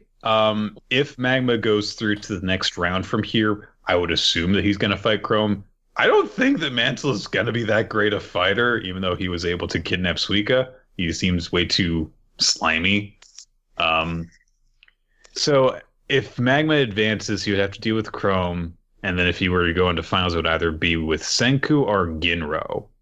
So there's a lot of different ways that could play out. Of course, it's all going to depend on how a lot of different things get resolved in the next chapter. It could very well just be it's like, okay, yeah, they dealt with Magma and won the tournament. Move on. Because Dr. Stone does have that weirdly fast pace sometimes, but... Oh, you mean all the time? Every chapter? Almost every chapter. All the time? Almost every time. All day, day. Yeah. I really, really hope this isn't the end because many people know I have about 6 mountains worth of problems with Dr. Stone. And one of them is that there's really currently no there's no tension like ever. And yeah. You can never look at a series that has no tension. And oh. So it starts me back, bud. No. I mean, really, it's actually funny that you bring this up because a lot of people have been like, well, you like Black Clover. And I'm like, yeah, Black Clover, people got mad when Asta's arm got healed in like a volume and a half. Nothing lasts more than 2 chapters in Dr. Stone. Nowadays, nothing lasts. There's no tension ever. So I really I've never been so excited for a tournament arc because the previous, 15 chapters of the series have been a checkbox. Like, we need this. Check, we got it in two panels. We need this. Check, we got it in half a chapter. Check, we need, sulfuric acid? It took 2 chapters. I was so happy it took more than a chapter, but it still only took 2 chapters. Like, it's always been check, check, check. No real tension. So with this tournament arc, I don't like tournament arcs. I was so excited. And last chapter and this chapter have been really good. Please continue this. Please.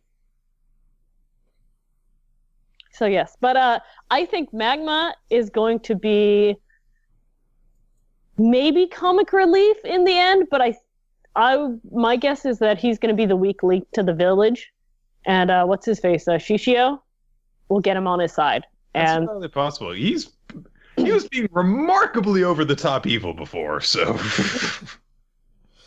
so yeah, I see him continuing on his evil path, but I really like this chapter. I'm so happy because I've been so disappointed in this series for a long time. I'm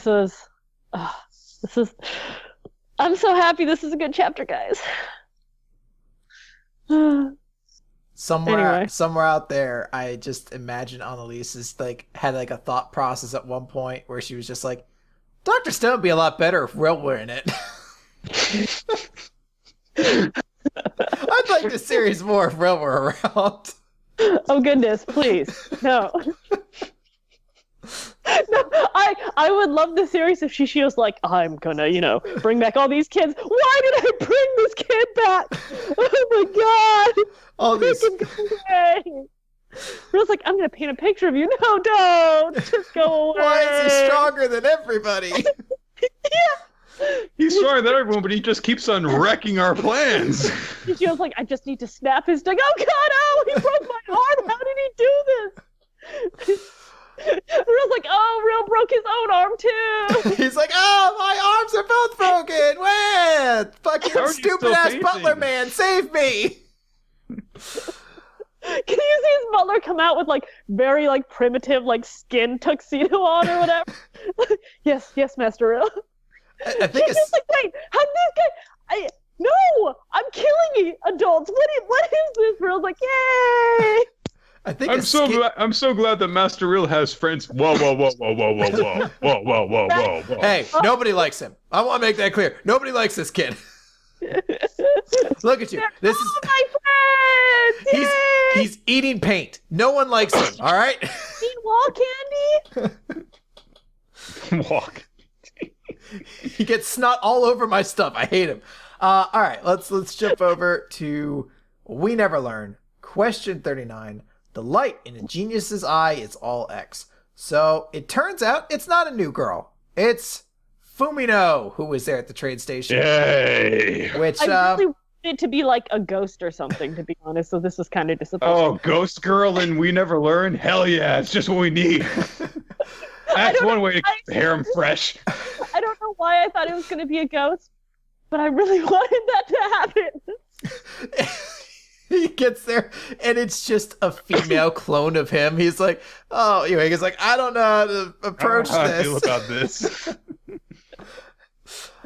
So yeah, Fumino is there, and as we found out, she went and got what was it, dorayaki? I think it's like those fucking little fried balls.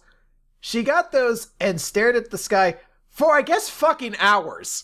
She just sat there looking at the sky and was like, oh shit, the last train. And then she ran into the little girl, which delayed her. So both Fumino and Yuiga missed the last train, so they have to find. Okay, wait. Why the hell was this little girl out around last train time? That's at least midnight. They got separated during the frickin' Oban festival, and we're looking for her. Midnight? Yes. Her mother is irresponsible and doesn't put her children to bed until 4 a.m. Or her children are vampires, and she has to keep them out this late so they can enjoy a full social life. See, Nick? Okay. Not everybody is as bad as you try to make them out to be. Wait a minute. So they need to find a place to stay. Fumino trips and she just slips a little bit, hurts herself. But they find a basically an old style inn where they could spend the night. However, there's only one room. Gosh darn, who saw that coming? I sure didn't. Golly gee, that's unfortunate. So the innkeeper's like, well, I can't have a high school boy and girl staying together. That's just a fucking mess waiting to happen. So Fumina's like, no, we're brother and sister. And I like it. Yuiga just doesn't ever get anything on the first try. She's like, right, Narayuki? He's like, well, I don't think we're actually bluffing. They say, right, Nariyuki. He's like, oh, yeah, right, big sis. But unfortunately, there's only one futon in this. But it's okay, because they're brother and sister, right? They don't mind sharing a bed together. This, you know, It's okay. this was an interesting way of introducing the incest component into this harem series. I thought they just used a system. I'm not sure if I'm more or less okay with it than the normal method. So, they,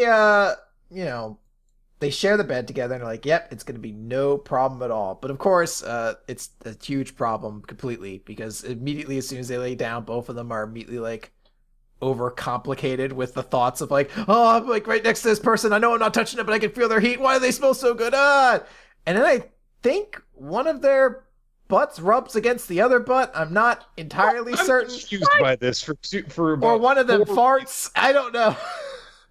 I see Okay. it graze, but it looks like a gas bubble like thing. It looks as though they nudge butts. Yeah. Now, I want to... This... Okay. In these two panels here, it basically looks as though they're sleeping about 3 inches from each other. But the first shot we see of them in the futon, they've got plenty of fucking space. Yeah, right? That futon is basically the equivalent of like a full-size mattress. The innkeeper came back in. She's like, sorry, I left too big of a futon in here. Here's the super tiny one, but it's okay because you cut said out that. about a foot on either side of this one, so just scooch in together. It's okay, you're brother and sister. Secondly, now Fumino's got the pants-eating disease. That's my problem with this. With this shit, nobody likes clothes up their ass. Nobody. Hers is Jesus Christ. Hers is very strange to me because it's not even just the like up the butt; it's also through her legs as well. Like she tucked her like fucking robe into her body before going to bed. She's like, got to keep everything in proper place. I can't sleep in a kimono unless the entire back part of the robe is pulled up to my chest through my legs. Unless I tuck it into my thighs first. Like, what is this? Sensei, please. Why? Just why? I just, like, it makes me uncomfortable looking at it, not because it's like, oh, here's some weird sexiness. No! It makes me want to pull my own, like, underwear out of my butt. No, it's not up my ass, but it makes it feel like I've got a crazy wedgie. Stop drawing this! Maybe there's this pressure to maintain a certain amount of fan service in the series, and the easiest way to do that is just to throw in a really tight pants on the ass shot every chapter. Possible. I don't know.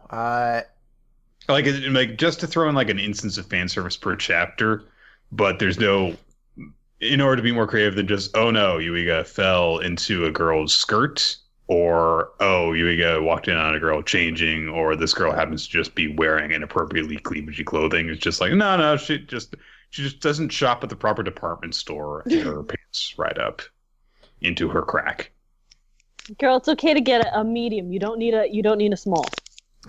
Okay, nothing wrong with that, okay? It doesn't even make sense if they wear the wrong size. Because then it should stretch over the ass as opposed to into it. It's wait a minute. So hold on.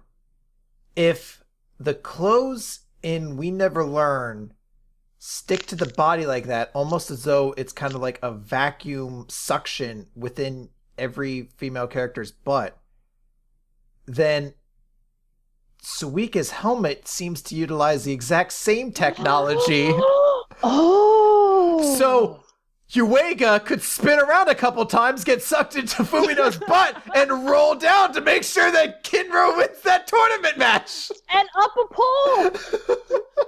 This is the strangest instance of porn yet. We create industries here. So after that is actually some pretty significant stuff going on, because Yuiga's like, all right, obviously it's too awkward right now, gotta break the tension, so hey, look out the window at all the stars and shit. And Fumino is very enchanted by the stars. We know because she spent, like fucking 4 hours just looking at them earlier that night. She goes off like rattling off a bunch of constellations and stars and things like that. And she talks about this story that she read about an old astronaut who gives up his dream, but then decides to pursue it again about going into space, but traveling via soul instead of actual physical body. And we get a quick shot of young Fumino in a hospital room with a woman, presumably her mother. And this is a new piece of information. We haven't heard of Fumino's mother before. She only referred to her dad when mentioning like her parents being out. So presumably her mother died at a young age or at some point prior to this. And this is our first real like glimpse of that. And I thought that was a very kind of sweet thing. And, Yuiga is just like, you're really cool, for Arashi. You're so, like, great at that stuff, and all the girls, all of you are really great, I admire the fact that, you have these dreams, you're going after this big thing, and, they essentially just share a little bit of a moment between the two of them of, no, I admire you, or, no, I admire you. And I admire you. No, I admire you. Start punching each other. And then Yuiga remembers when Ashui was like, so what are you going to do when exams are over? He's like, what do I want to do? And he looks over and Fumino has fallen asleep, actually like rubbed up kind of against him. And we see her talking, kind of, I guess, reliving that memory with her mother and saying, listen, I'm not going to leave you. I'm just going to teleport up to the stars like in the book you love. So I'll always be watching you and on stars.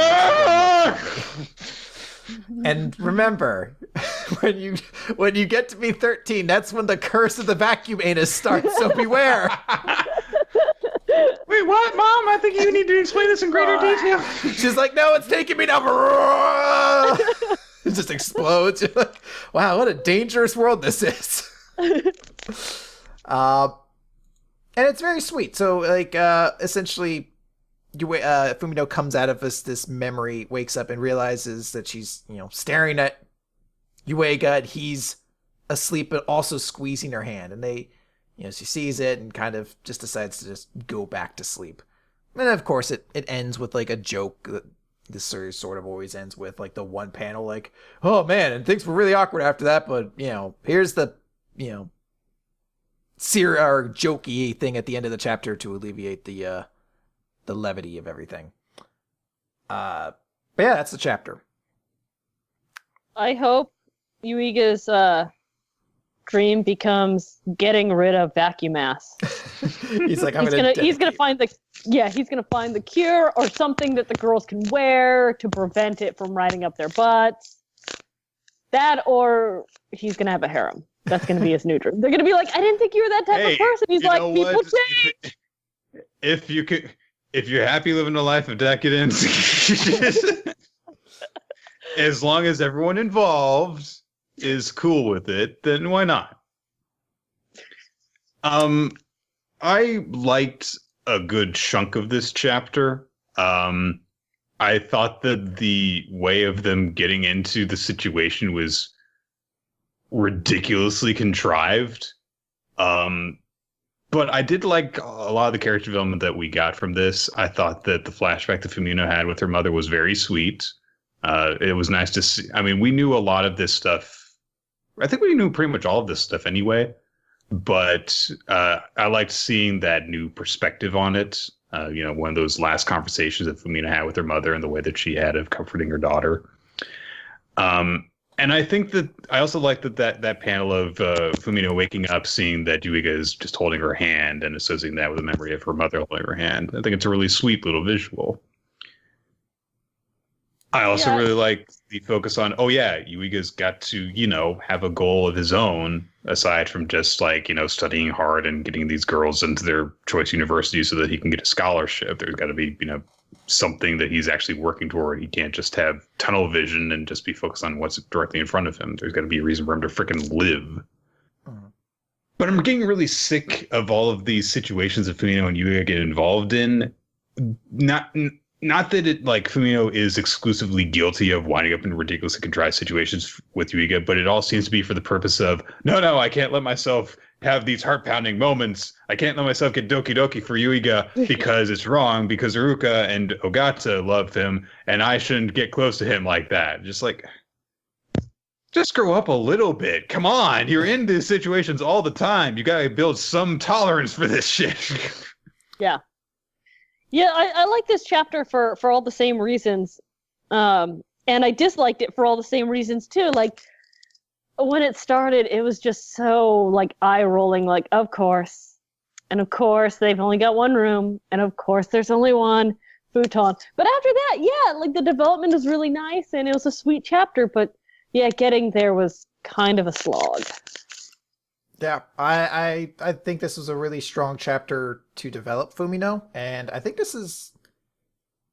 I'm trying to remember if we got something with Ogata, but to my knowledge, I think this is the first time we've really seen, I guess, like a real in-depth look at kind of, I guess, like a grounding thing that kind of is the building block for one of the girls. You know, we got a little bit with Ogata and her kind of way of trying to process love as a robot.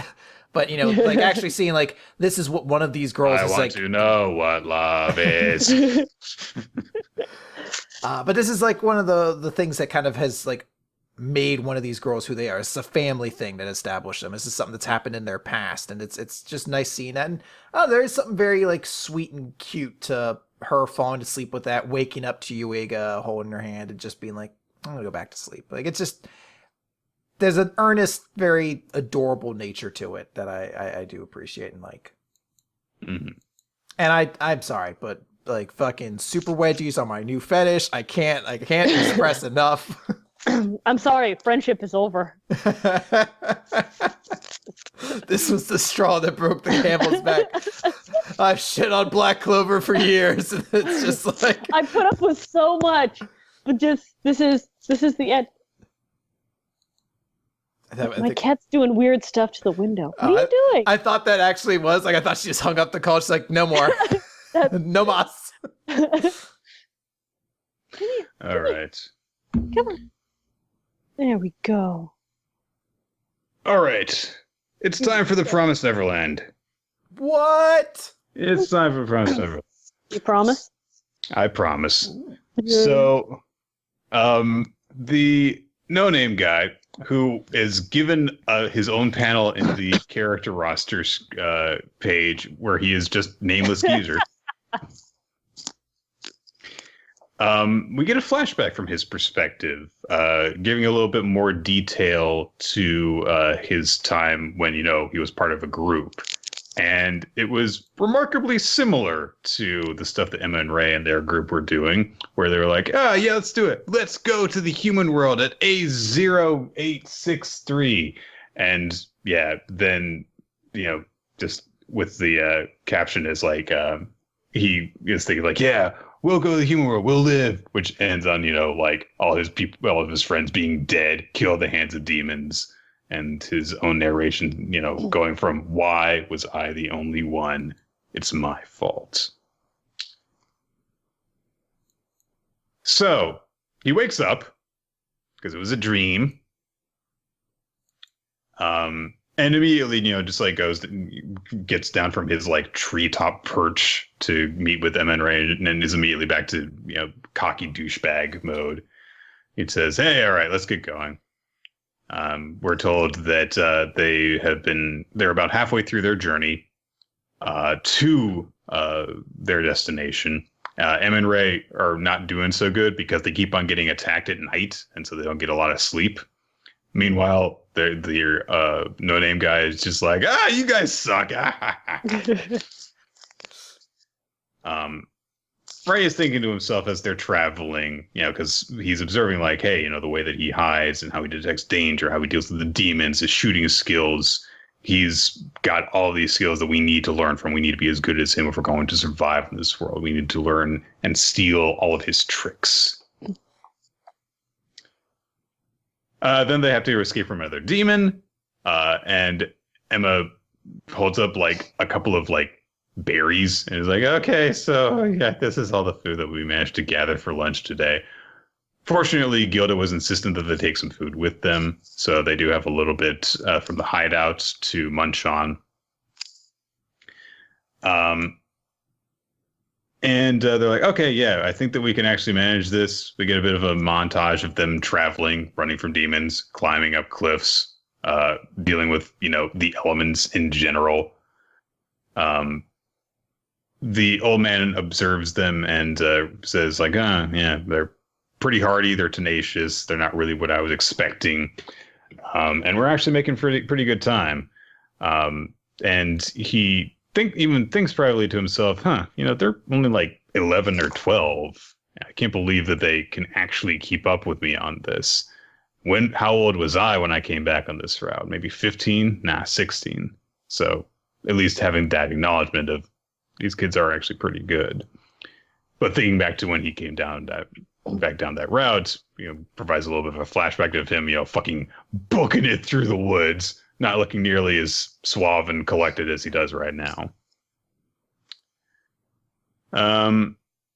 Let's see. He thinks to himself, this is all going to be over soon. I've decided where I'll do it and which one I'll kill. I'll get rid of one of them tomorrow at Goldie Pond, their destination, and I'm going to kill that one. There's a lot of dramatic buildup for that when you're like it's one or the other. Like, it's not like...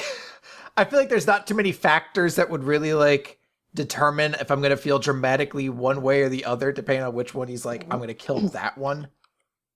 I know that this is, still keeping with the series' kind of goal of being a very cerebral, kind of, almost, mental chess match kind of series. But, I just say, I feel like there's not really that big of a difference between if he's like, I'm going to go kill Ray against, I'm going to go kill Emma. Yeah. Or, one-eyed, was it Sleepyhead and Antenna? Yeah.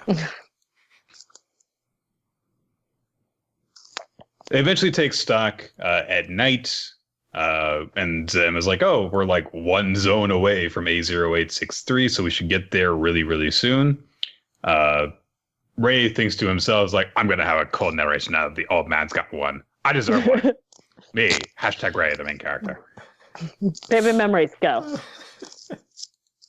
But he realizes, okay, he hasn't tried anything since that first day, so he's probably going to try something when we get to Goldie Pond. We have no idea what kind of place it is or what the guy's planning to do, but we won't fall for his scheme. I'll protect us both. I'll never lose. And he starts to talk to Emma as hey, for tomorrow with the geezer, and Emma's just I brought food. Ray's I did study lizard cuisine, so I guess I'll help cook this up. I'll make some bomber-ass dorayaki pancakes out of these. I've never heard of Gupna. Yeah, I don't know that one. It's like a small gelatin native to the Wisconsin region of Spain. It's the ritual. Right, it's that. One of the two. Right, they don't know where the hell should we put the freaking flour, right? Yeah. Yeah. Let's see here. After they've relaxed and eaten for a bit, Emma says to Ray, hey, I'll bet that everyone is, fine, right? Guild and everyone at the shelter, Phil and the kids at the house, I hope they're all doing okay. And before we left for the journey, the man asked me if my decision was correct. And she admits that sometimes she gets scared. She worries if she's doing the right thing or if she's making a mistake in all the decisions she's had to make so far. Should we have come here on our own? Should we have left Phil and the kids at the house? Should we have let Norman go? But I shouldn't be doubting myself, and I can't turn back. I know all that, but I'm just scared because what if I'm wrong? And he realizes if that guy lost all of his friends, I wonder how scared that man was and how much he suffered. And I've been thinking about the meaning of the word help written all over the walls, aside from that guy's crazy, we should be worried about him. And so she's like, anyway, so I'm going to go talk to him. I know that, I know that you're worried about him, but let's just stop trying to outsmart him. And Ray's like, what are you doing? Wait, stop. My baby memories say no. You're full. You don't even have your baby memories. How do you got to know? Do you think that somebody's going to be able to see reason in someone who doesn't have baby memories? What if he does have his baby memories? I have a brother. I must kill him to take his power. And his baby memories. So Emma goes up to No Name and says, "Hey, so let's have a heart-to-heart before tomorrow. I'll be the one to help you, sir." He's like, "What?" And that's the end of the chapter. I'm glad that we seem to be kind of moving forward again in terms of stuff actually happening with the characters. Promised Neverland is not at its best when it's a stereotypical action adventure series. I know that there has been some elements of, intelligence and more escape than combat, but it's not what I liked about it to begin with. So hopefully this kind of moves it more in the right direction. Emma's just good-heartedness coming into conflict with the chess match that everyone else is trying to play.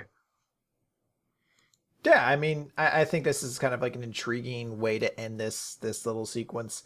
I'd be curious to see how this goes. I feel like there's got to be like another twist to another wrinkle in this plan. It can't just be as simple as Emma being like, I don't know, let's be his friend or something like that. Like there's going to be some. Oh, I've never had someone try and be my friend before. Oh, you guys are the best. I'll tell you all about my baby memories. Or it's like, got it. I'll steal them. I'm going to be like a cat stealing your soul out of your breath while you're sleeping. What? Ray, what are you doing? Why I don't are you understand that reference. like that? I don't know. I'm acting on baby memory instincts. This is what primal predators do. I just let him be. He's fine. Get off me. Stop trying to suck my soul out.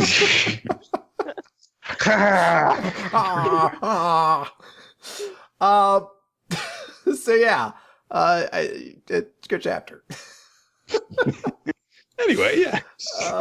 Sure. Let's move on then to The Seven Deadly Sins, chapter 243, and then he leaves on a trip. So, Melodius, now having awoken, has turned evil, or I guess accepted the idea of being evil and becoming the new demon lord so that he can save Elizabeth's life. And everyone's like, what? No, how can you do this? You can't fucking become the demon lord. You're Melodius. You're the leader of the Seven Deadly Sins. You're the owner of the boar's hat, for God's sakes. Hawk flies up to let this be known. You're the owner of the boar's hat that serves the most disgusting food ever. And Melodius is like, you think I never noticed? I'm sure you've been enjoying watching us suffer, demon lord. And he says that to Hawk. And I have to grabbing him by the freaking face to pull him close to do it. And I feel like this had to be Nick at his giddiest, where he's like, "Ooh, Hawk's is Hawk the bad guy in it all?" Hawk is to be the demon lord, guys. No, that's not what happened. No. Instead, Melodius heads out. He says, "Hey, tell Galther it's been cool. Should he wake up?" But they fly off, and the rest of Seven Deadly Sins are kind of reacting in that way. What happened? Why is this? What's going on? But Hawk's like, hey, why do you call me the Demon Lord? Am I an important character? I love what he says. Like, he must have meant to say that I'm as strong as the demon lord. So Marilyn takes a look at him and is like, I see. You're connected to Purgatory. She can literally see Purgatory basically within Hawk's eyes. And maybe You're this a hell is... pig. Yeah, I guess it's maybe meant to play into that whole, like, Hawk sacrificing himself back in the Hendrix and stuff. Maybe that's when this happened. Or maybe he's always been fucking... Well, he's like the reincarnation of some other, like, companion that Meliodas had before. Like, in a previous life of his, he had a different companion. So maybe this is, like, the Demon Lord's constant way of keeping track of what Meliodas is up to? I guess so. So they say, like, in this way, Hawk is a gateway, a portal connecting this world and Purgatory. So then it's like, so if we go through Hawk, we can get to Purgatory. Done and done. And everyone's like, about that. You're You'd think that would be that easy, but So I know only one dude who went there, and he was there for an hour and went batshit insane. She talks about how it's I believe her father quite explicitly. Yeah, her father went in there, decided to go in there, and when he came back after only a minute, he was a wreck of his former self. And we see an image of him when he came out, and he's haggard. His hair's falling out. It's all gray. Somehow his staff, I guess, melted as well. A lot of bad stuff happened.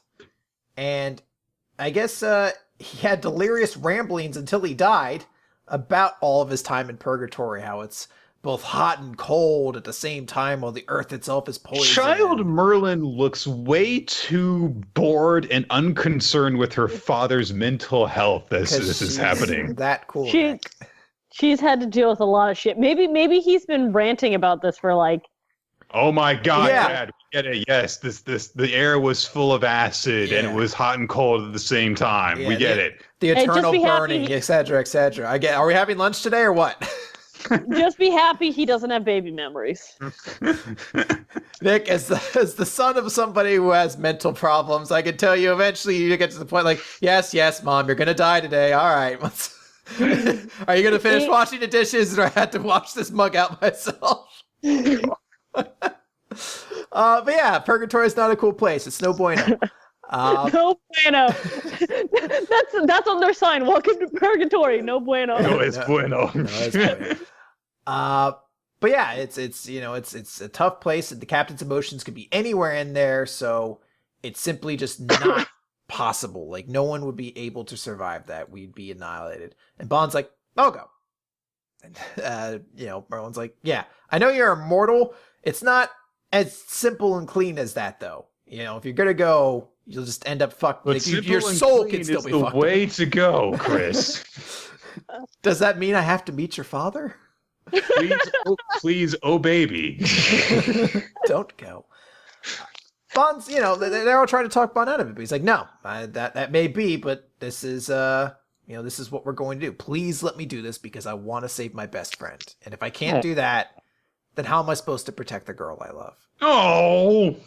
I promise I'll come back. And he says this to King. Until then, take care of Elaine for me. And, Merlin's like, all right, I mean, you're an idiot. There's no guarantees, but let's just do this. So she's just like, okay, does anyone want to say anything to try and stop him? No? Okay, bye. She's like, anyone last word? All right, fuck it. I got stuff to do today. Okay. I gotta go think about how much I didn't like my dad on his deathbed. How little sympathy I have for him. So she casts a spell, and Bond says, don't you worry, as he kind of pats Hawk on the back and then gets sucked into purgatory. And the next thing Bond experiences is himself falling as though like kind of the ground gave way beneath him, and he sees that he's in purgatory. And he announces, just you wait, Captain, as we close off the chapter. Interesting chapter. I like that even though this is very much a transitional thing, that there was still some cool stuff going on. It was not a very action-heavy chapter. In fact, there was basically no action unless you want to count Hawk angrily flying and then getting his face grabbed. But interesting way of going about this, and also a pretty cool solution, hopefully, to their problems if this works out. Yeah, I like this. This is a very I think important chapter too for Bond. We haven't had too many great Bond moments recently. He's kind of been a little bit. We were just talking about that he barely got really to do anything in the last bit, where all the other sins were getting to do a lot of shit. He was just kind of like, my girlfriend's dying. Yeah. But, he gets this moment here, and it's a very sweet sentiment of him being like, I gotta do this for my friend. It's for my best friend. And, if I can't do this, then how am I gonna protect the girl I love, too? It's a very, emotionally earnest moment, and it's very sweet. It makes me immediately kind of root for him, and I think it'll be a cool little thing here to show off Bond and give him a little character focus as he's, going out and doing something pretty crazy. So I really like it. Yeah, it's a good chapter. All right. Black Clover. Black Clover! Page 133, Formation of the Royal Knights, with the pretty badass kind of comic book style, It's almost so color page. good. Also, check out the character page for this chapter, guys. There's no Yuno. There's no, you know. What You the know why? fuck? No! Because the real secondary protagonist has arrived. Boom! I don't know if I'm okay with I that. like both. I want to say I actually really dig both of the color pages that Black Clover got. The one that was the cover of Jump and the one that starts off the chapter. They're both really cool. Yeah. I mean, even if you don't like Black Clover, I think it's... And a lot of people don't now that the anime has been received. Oh man, I'm just saying that anime did not get received well. I feel so terrible. Really? I've actually seen a lot of good things about it. I've heard so many people talking shit about it. Nick's like, I went to the Black Clover Sucks subreddit. Nobody liked it over there. Although I will say that there was one guy, Giguk on YouTube, who brought up how poorly received it is mostly because of Asta's yelling and the pacing. But I mean, if you don't like Asta's yelling, then that's gonna be hard to get over. But yeah, he said that he also checked out the manga, and he does actually really like the manga. So. Yes. Yeah, everybody has their opinions. A lot of people don't like Black Clover, the manga, but if you can't appreciate the skill Tabata Sensei has with these color pages, you're wrong. I mean, Jesus, it's such a good color page. And it's all traditional art. Oh, it's so good, guys. Now you can see the kind of sketch, especially on parts of Yami's arm. You can tell that it's hand drawn. Oh, it's so good. And Mario Leona, the best girl, is in it. Oh. I mean, you say that. Yeah, it's a fantastic both color pages, like you said. They're very good. I could do without Yuno. I'm mad at you, Yuno. You can go away. The default face in the most recent fight. Well, we're not going to cheer for real, so. I guess let's go Ziggler. Who the fuck would I even cheer Ziggler on against at this point? Jesus Christ. Hitler, maybe? I guess. A guy who just punched my mother, maybe? All right. We get a little bit at the very end of the tournament, at the end of the last match of the tournament, because you can still see Yuno with his one-winged angel form glowing in the first panel. And Fake Xerx has decided to leave. But the Wizard King apparently has noticed this and follows him out and says, hey, I wanted to actually thank you for pointing out that the issues that everyone had who didn't win, because, those who are striving to be better are going to take those words to heart and grow stronger, even if you weren't, really nice to them. I like that he was essentially like, I know you came into this contest by assaulting a member of our army, incapacitating him, stealing his identity, infiltrating this very honored contest of ours, and then you finished it up by roasting everybody in the contest because you lost. But good on you, mate. You're a gentleman and a scholar. Thanks for all that. I want to think that Julius sees this and he's like, oh, yeah, I probably shouldn't encourage him. Oh, that guy, real Xerx was a douchebag, though. But he really did come in, and this is a sacred tournament. He's like, no, it's not a sacred tournament. The king just wanted this because he needed somebody to stroke his ego. Oh, and also but he to really scream team competition. Oh, but I mean, still, he really should have. No, but he's got real interesting magic. He's cool. That's honestly, he probably spent half of a second on all those other points, and it was just his magic's really interesting though. So he's okay. And he says to Zerx, hey, you know, we could really use your trap magic. I'm pretty sure that you've passed this really nice exam, considering that I'm one of the judges. And if you do, we could really use your help. And Zerx just like, whatever. I'm sure you already know that I'm not the real Zerx. Anyway, but later, loser. And he throws off the cloak. And the Wizard King says, hey, you know, you're a Magic Knight in your own right. That's not a problem. Ideale. And of course it makes sense that he freaking knows who this kid is. He used the exact same magic and has the exact same hair that his dad does, and his dad mentioned him in that flashback. But I do really like the way that this scene plays out, because he says, hey, you know, there was a Magic Knight who was a lot like you, and he was a peasant, but he was a model Magic Knight, and we came up with the star system so that people like him would be acknowledged. It looks as though you've had to work hard because those of us in high places are weak-minded. But isn't it about time that you put on the robe from your own brigade? Yeah. You get one more flashback from Zora's perspective of being in front of... I mean, it's obviously Yami. Yeah. No, it's real, guys. It's real. Oh, yeah. Real got really jacked for about a month. It's one of those disguises. So if it panned up and around, you'd see like kind of a dopey face, like, you know, like when he was first. Nobody aside from Yami, though, would say, if you don't want it, just toss it. So... It's a rail with his head stuck in a honey pot. Oh, here you go! Throws it at a cactus.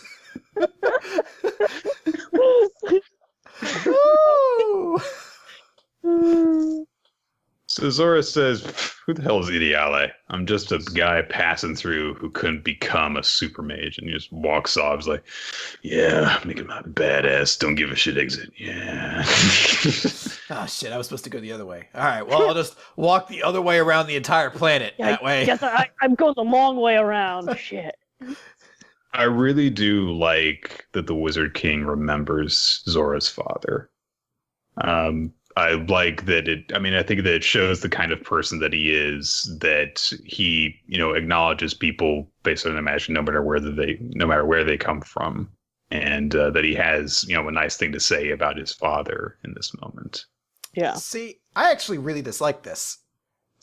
Because this insinuates that the Wizard King knew who his father was and did nothing to address that the orphan child that was left behind by his death, or the fact that members of the Purple Orcas were complicit in his death, seemingly did not get any public punishment for it or anything like that. No justice was given for his father. Like it seems like it's here. I know your father. I'm connecting to you emotionally, but not actually having to deal with the ramifications of if he knows who his father is and the situation around that he didn't actually do important things as a result. So he might not have been the Wizard King at the time. He wasn't. We know that. Yeah. Yale said that he was an up-and-comer in the ranks. Yeah, so he might not have had the power or ability. And, I mean, a big theme of the series right now is nobles are assholes, and there's not a lot you could do about it in most situations. But yeah, it is kind of like, Julius, please tell me you're like, didn't that guy have a son or something? Maybe I should, you know, make sure he's not starving or on the streets or something. He's like, I remember your father. He was a great man. Perfect character. Always willing to go out to help people. I think he had a kid or something. Didn't really listen to that part so much. He was so good at... He was doing magic. I was just, wow, it was really interesting. He said something about family. Anyway, his magic. The best rummy player you'll ever meet. I don't know if he ever had a family. I presume not. I mean, I didn't go to his funeral, and I don't think anyone else did. I don't have a kid, so he probably doesn't have one, right? It works like that, right? Playing devil's advocate for a bit, I think that given the way that the country is, in terms of, you know, the little people falling through the cracks and stuff, that it's perfectly in keeping for that to happen with Zora. Even if the Wizard King knew about it, I don't think that he's in the position to do anything about it, or typically deals with that kind of stuff. It's just the notion that he brings it up without addressing any of it. Like, I understand, even if he was powerless, just the idea of being like, I know your father was a great man, and I'm sorry I couldn't do more for you in that time. Or just the notion of like, I'm not just using your father's death as a way to connect to you emotionally without having to deal with the fact that because there was real he's actually the villain, Chris. Because everyone in this series who isn't Yami is a jerk. Well, to address that point, so we get a little bit of a time skip to a few days later. Whew, I don't like the way that a lot of these characters are acting this scene. Asta has gone from being really upset that he couldn't face Yuno's ultimate technique to just kind of staring blankly as if he is still in shock after several days. And he's so dazed and vacant that he's drooling. Yeah, he's brain dead now. I guess it's supposed to be funny. I guess. But I don't know. I just came off of that last chapter where it's just like, oh, wow, genuine negative emotion from Asta, where he's actually upset by something and can't do anything about it. Yeah, he was upset. Oh, so that Yuno sure is powerful. it short-circuited his brain. I love the boy, but he doesn't have a whole lot there. It's going to take a while for it to restart, okay? You got to give it like a week. Did people move him there, or like... Asta, all right, Asta, you're fine now. You can go home. Asta? All right, Asta, I'm going to leave you in front of this toilet, and you do your business. I'm going to come back in, I don't know, like a day? Hopefully you've done something by then. Eat or not, whatever, I don't know. There's a sandwich over there and a toilet right there. You do you. Comes in, well, this sandwich smells of urine. I don't want to know what happened in here. Vanessa is drunk, which is the worst version of Vanessa. She is I don't think that she named her Thread of Fate cat prior to this. No, this is, I think, the first time we've seen. It's named Rouge, appropriate. Magna is like nervously projecting false confidence about his chance of passing the exam. It's like, okay, that's fine. Lux being a weirdo. Okay. Noelle's being a tsundere bitch. Okay. I actually do like Charmy's whole thing because she's like so smitten with Yuno. She's like, my chest feels tight and I can barely eat. And everyone's like, wait, what? And then she's like, it pulls back and she's digging into like 4 sandwiches. And she's like, yeah, it's only a fifth of what I usually eat.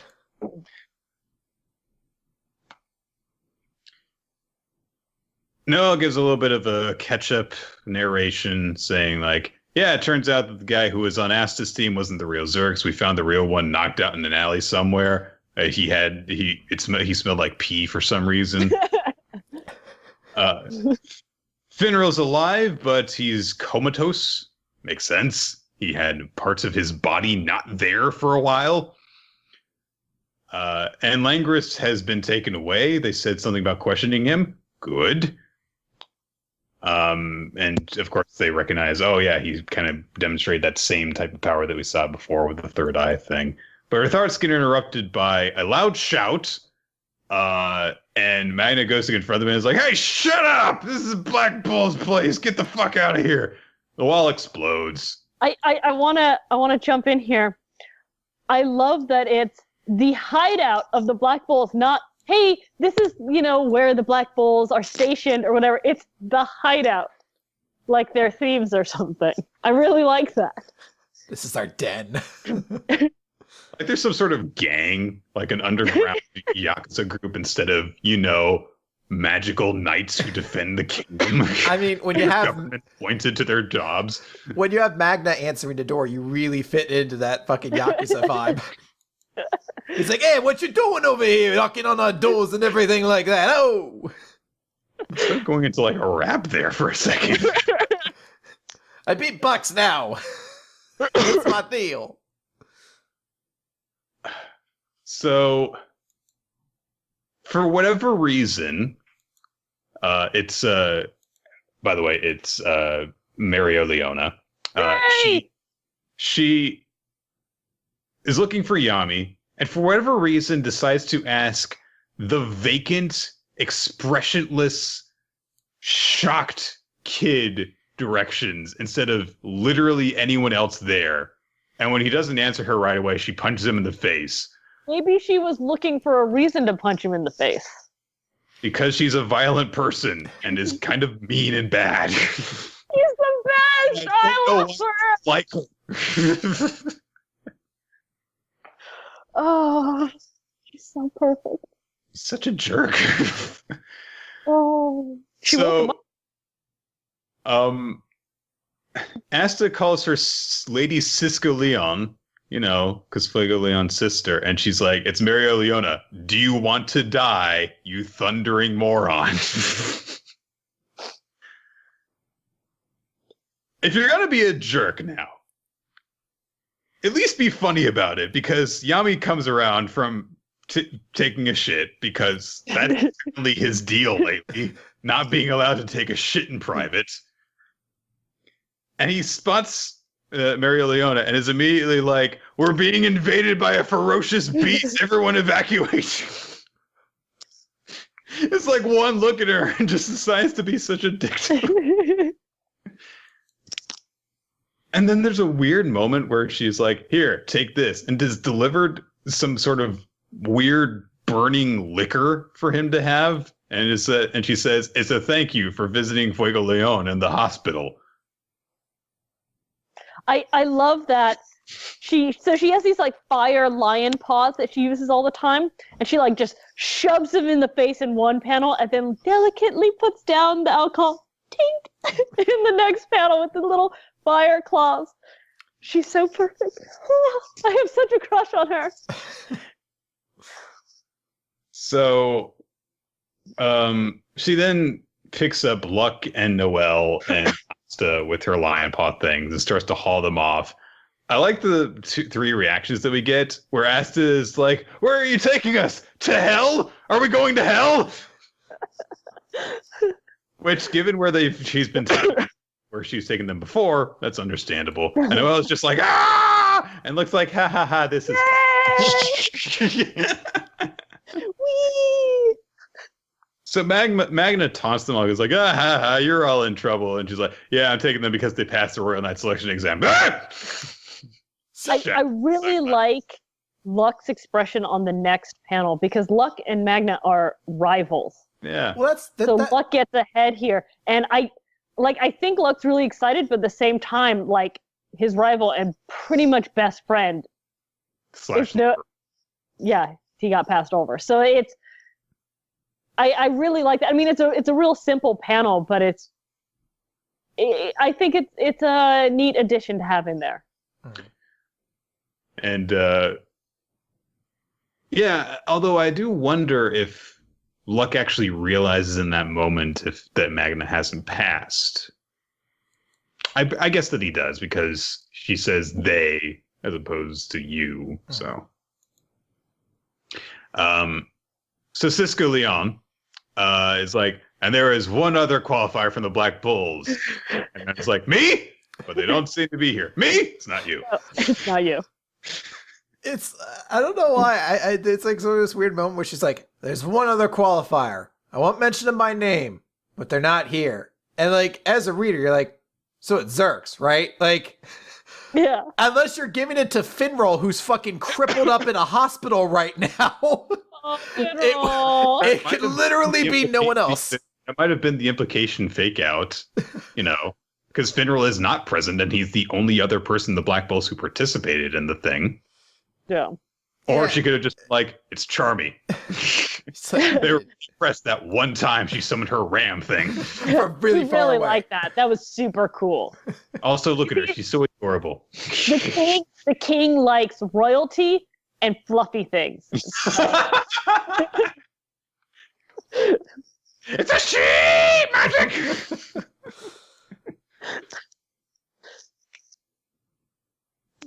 All the various people who passed the Royal Knights exam are gathered together. We don't get a proper group shot. We get shots of some of the people who pass, but never a good look at all of them. So I think that there are some people that are going to be revealed next chapter. who we don't see here, because we see Anne and Polly, everyone from who was on Yuno's team from the Golden Dawn, and we know the Black Bulls. But we also see some other figures there, like one or two more, that we don't get a good shot of. So I think that there are more reveals to be had yet. Anyway, so Mereoleona declares that she has been appointed captain of the Royal Knights. Yes. And all the people there are the other members of the Royal Knights, except for one person who isn't here. Is he disrespecting me? And from above, shadowy figure. Sorry, I'm late. And is like, fuck you, fireball. You could have killed that guy. Hey, he was disrespecting her. The punishment, death. Late. Xerx reflects it, and Mereoleona is like, bats it away. It's like, so you are disrespecting me. It's like, you attacked him. You're not a nice person. Also, that shot of you is too pointy. I don't know why. Everything is very pointy. Mm-hmm. Xerx is there, and Ass is like, wait a minute. And of course, Zora says, it ain't Xerx, it's Zora. And he thinks to himself, fine, I'll work toward it, starting now. Not a super mage, a true magic knight. He's wearing the mantle of the Black Bulls. And Yay! Of the Black Bulls. Lousy junior member. I love that it's not just he shows up, but he shows up and being like, moron! It ain't Xerx! He's still just a crusty fucking abrasive asshole. Yeah, he hasn't. Okay, so now he's part of the team. However, he's still a jerk. I'm kind of amused because when I worked on this chapter, I'm like, I was so excited. I was actually going into the office the day we got the files, and Alexi was like, you have to come to my desk first thing. And I was like, I'm in so much trouble. And he reads the entire chapter to me. And we're like, oh my God, this is such a good chapter. This is so good. But I was just like, most people I've talked to have been like, Zora better join the Black Bulls. I'm like, no, now that he's joining the Black Bulls, I am so certain people are going to be like, it's so dumb. Of course he's joining the Black Bulls. This is terrible writing. This is a terrible thing. And I was going to write on a piece of paper on Monday, people will be mad that Zora's joining the Black Bulls for, and then list 5 reasons. And I've seen every single reason that I was going to list. Nick is preparing himself. Okay. I'm in two minds about this. For one thing, I am actually happy in general that Zora's joined the Black Bulls because it means we get more Zora, and he's awesome. And it's a perfect fit for him. He's an outcast. He's abrasive. He will fit in perfectly with all the misfits. And we get to see him insult Asta more, which is great. I knew you'd like that part. I do wish that it just hadn't happened quite this way. And I know that that's not typically the way it's not typically the way the Black Clover does things, of saving stuff for a bigger moment down the road. It's just kind of no, we're just going to give it to you now and just keep everything moving. It's just one of those things where it's I like him so much that I wish that there had been a little bit more of a tease and build up to a bigger moment for him. Just because it's he's so cool. I want everything for him to be perfect. I hear that. I don't know. I mean, I see where you're getting at. I don't know how else they could have really introduced him, because it was really obvious he was going to join the Black Bulls. I think that the only other thing that they really probably could have done is okay, we're going to take some time to, decide on who's going to be in the Royal Knights. And instead of just having a few days later, you get a short arc in between that'll last 2 months. And then when they do the Royal Knights thing, then he shows up, but you've had a little bit of time to anticipate it. Yeah. But I'm happy because, Zora's a main character now. Sweet. Yeah, I love this chapter. My one complaint is that there's not enough Finral, because my other two favorite characters, Mario Leona and Zora, are in it, but not enough Finral. Get better, Finral. Please. Next chapter, the death of Finral. No! Yeah, I love Zora, and I feel as though I would actually like take a crack at cosplaying him if I had more confidence in bearing that much midriff. Oh, do it. Yeah, if he had an actual he's not even like super fit. He's just like weirdly scrawny, and yeah, he's really. I've got too much gut now. If he actually had a shirt on, I would totally cosplay him. God, he's so cool. Oh, right. I love these characters. I love this series. You have anything to add, Chris? I have just the thought that Zora is super awesome, and I am super glad he's in the Black Bulls, because he's probably the best part about Black Clover right now. I also want to say I'm highly amused. Zora's last name is Ideal. Yeah, it's Ideal with an E. I find that stupidly funny that his last name is basically Ideal. Because he's not the ideal. He's a weirdo. I guess not. I don't know. But he holds on to ideals. He has a very virtuous ideal of the world. He does hold on to ideals. So, like his dad. Wizard King shows up. Wait, he had a dad? Wait, the guy died? No wonder I haven't seen him in a while. Oh, that's crazy. I thought he was just off somewhere else doing awesome magic. Julius is like a toddler or a cat or something, like, oh, look at this awesome magic. And then, like, his dad's getting, like, assaulted or something. He's like, oh, look at this other awesome magic. He, like, wanders across the field, like, oh, ooh, butterflies, whee. The world is so full of wonder. Let's finish up. We're going to have to make this kind of fast with One Piece Chapter 885. I'm Brule. Still fighting between Luffy and Katakuri, which gets interrupted this chapter. Luffy is continuing to struggle against Katakuri's power mochi, since he can just, summon frickin' arms from his donut loop things. And Luffy basically runs down on the time limit for his Gear 4. So he's got to run away because he's not going to be able to use any haki, and he's going to get his shit kicked in without that. Meanwhile, he he wasn't able to make any progress because Katakuri had calmed down. He was able to use his foresight with his observation haki so that Luffy couldn't land another blow. Luffy runs away. Katakuri pursues him by turning into Mochi and skidding along the ground. And so Luffy's like, shit. And then he just happens to spot Brule hang out. And he makes a wonderful face because he's so happy to see her. And he just immediately tackles her through the mirror that she's cowering outside of. And Katakuri just misses being able to grab after them and just shatters the mirror instead. Whoopsies. So Luffy and Brule land in a heap on the other side of the mirror, and she's like, "Thanks," and he's like, "Thanks, Branch. I'm Brule." I like that moment was enough to like. Well, let's say the chapter after that. It's not like it's a Brule folk heavy chapter or something. But it turns out that they have gone straight to Nuts Island, where Big Mom is rampaging, demanding wedding cake. Wedding, not cake. So presumably, the reason why Brule was cowering was because Mom had showed up on the other side, but we of course knew that she had been communicating with people on the island as well.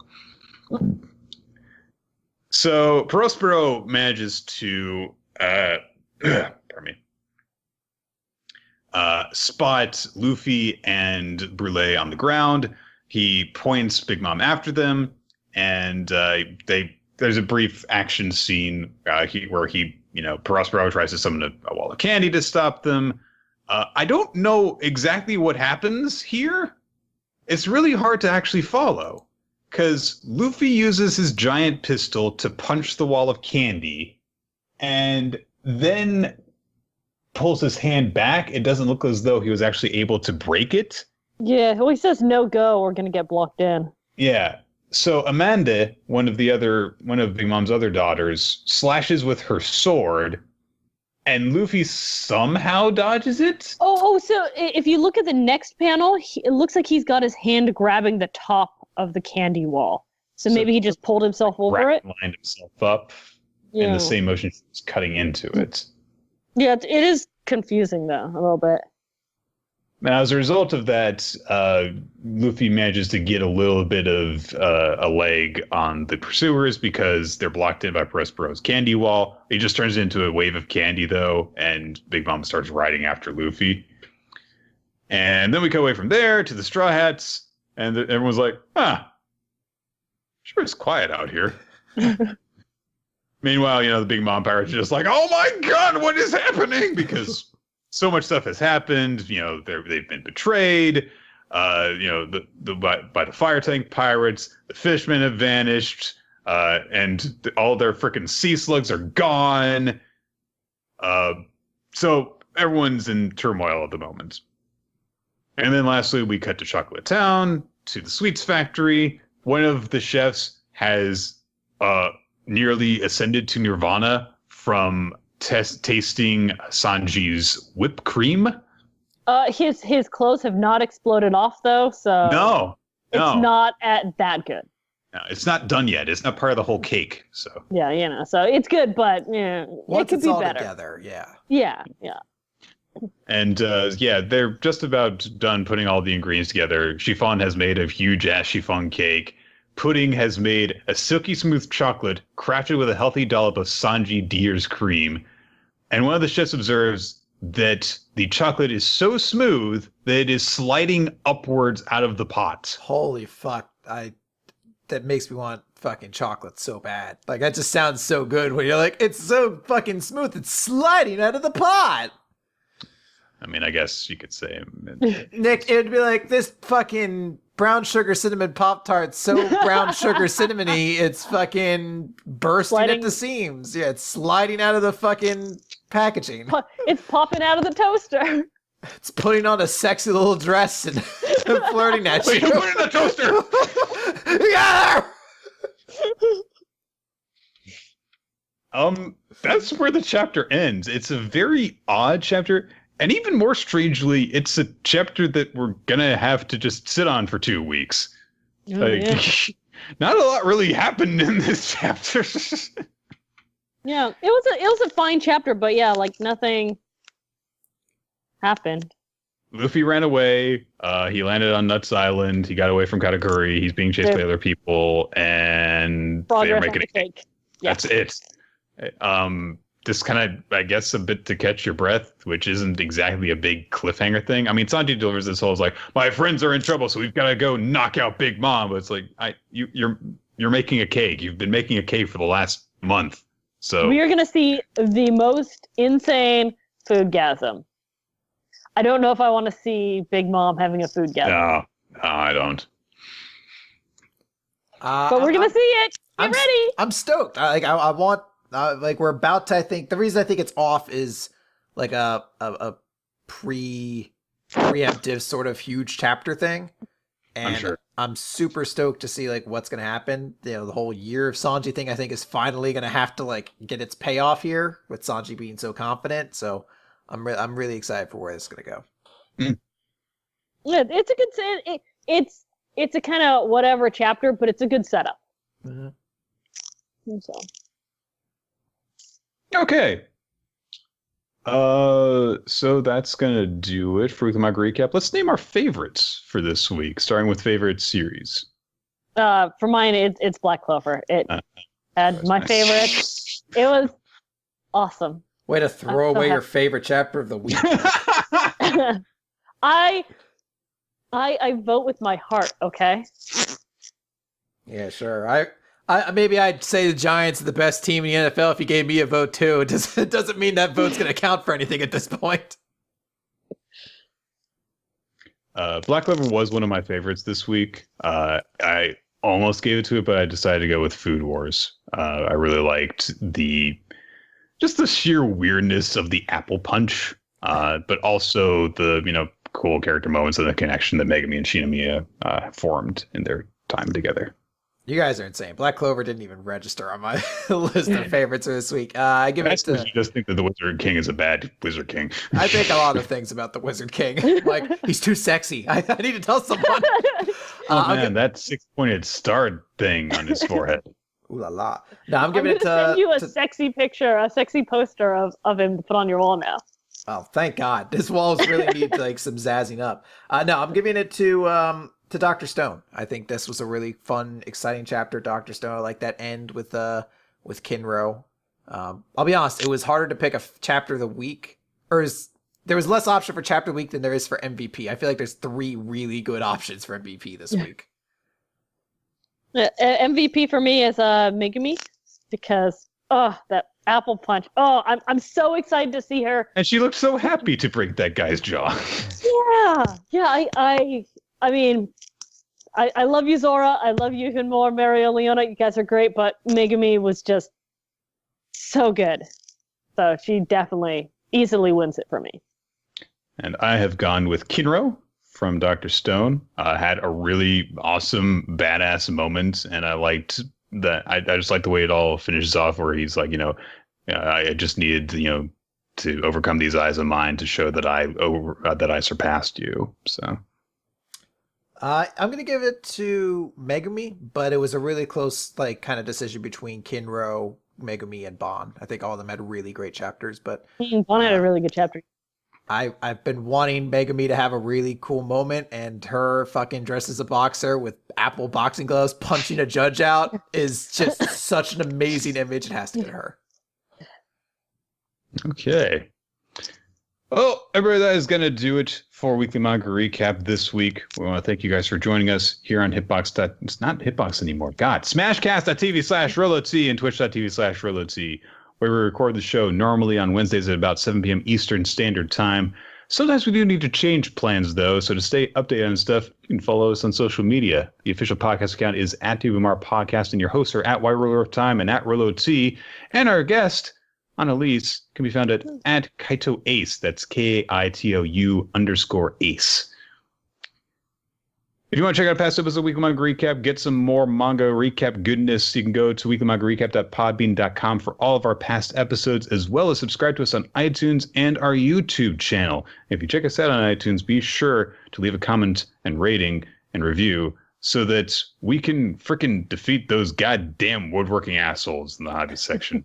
They're getting too big for their hand-carved britches. It's uncomfortable. Yeah, but they're proud of them, so they wear them all everywhere. Won't stop. Be sure to send hand-carved britches. Jeez. Be sure to send feedback, ask questions, and send suggestions for future manga for us to review to our email. weeklymangarecap@yahoo.com is the best way to do that stuff, so we can keep track of everything. Special thanks go out to our Patreon supporters. Your support allows us to create all sorts of bonus content for you guys to enjoy. We recently did the latest Digi commentary, which can be found for free on our Patreon. You do not need to necessarily be a supporter in order to get it. You can sync it up with your Digimon episode and listen to us talk about it and how fucking weird Digimon actually is. There's some weird goddamn things that happened in the latest couple of chapters, episodes of that show. Yeah, it was a real eye-opening experience to go through some of those episodes again. Just like the fucking impersonations. There's a walking dinosaur egg that talks like Boris Karloff, okay? I completely forgot about that. Also, special thanks, of course, to the guys who help make our podcast what it is. Steve Mann, Tyler Harris. You can check out his work on his own Patreon, patreon.com/SteveMann, as well as he's got a DeviantArt, newrockfanboy.deviantart.com. You can check out the title cards that he has done for Weekly Manga Recap for free, but be forewarned that he does do a lot of not safe for work stuff. And thank you as well to Infamous Planet. That's it. That's Weekly Manga Recap. Hopefully we will have JoJo soon. I need to really crack down on fucking reading it, though. Don't worry, Nick. I'll just send my JoJo vibes over to you, and you can enjoy them off that. I guess. By the way, my JoJo verbs are actually a venereal disease. So a couple other bad things might come along with it, but hey, you get all the knowledge of what happens in part 4. So yeah, you take the good with the bad. You're welcome. Can I pimp 2 things? Yes. Go ahead. All right. So people may have seen this in the World Trigger Reddit or on my Twitter. Don't get excited. World Trigger's not coming back yet. But we're putting together another care package for Ashihara-sensei. Go to my Twitter. Again, that's Kaito_ace. And there's all the information. It's also, like I said, on the World Trigger Reddit. You know, send me your fan art, your fan letters, anything you want. Please keep it work safe and no food items. Maybe packaged items, but no personally made food items. So I need those by, I think, December 10th. So yeah, if you want to show Ashihara your love, like we've been doing, this is the 3rd one, please do. The other thing is I'm going to be running a small Astro Lost in Space contest in the next couple weeks. I have a tiny little Aries, little like acrylic standee. That's one of the prizes. And hopefully there will be some other things. I have to talk to somebody about it. But there will be prizes, and all you have to do to enter will be show me a picture of your copy of Astro Lost in Space.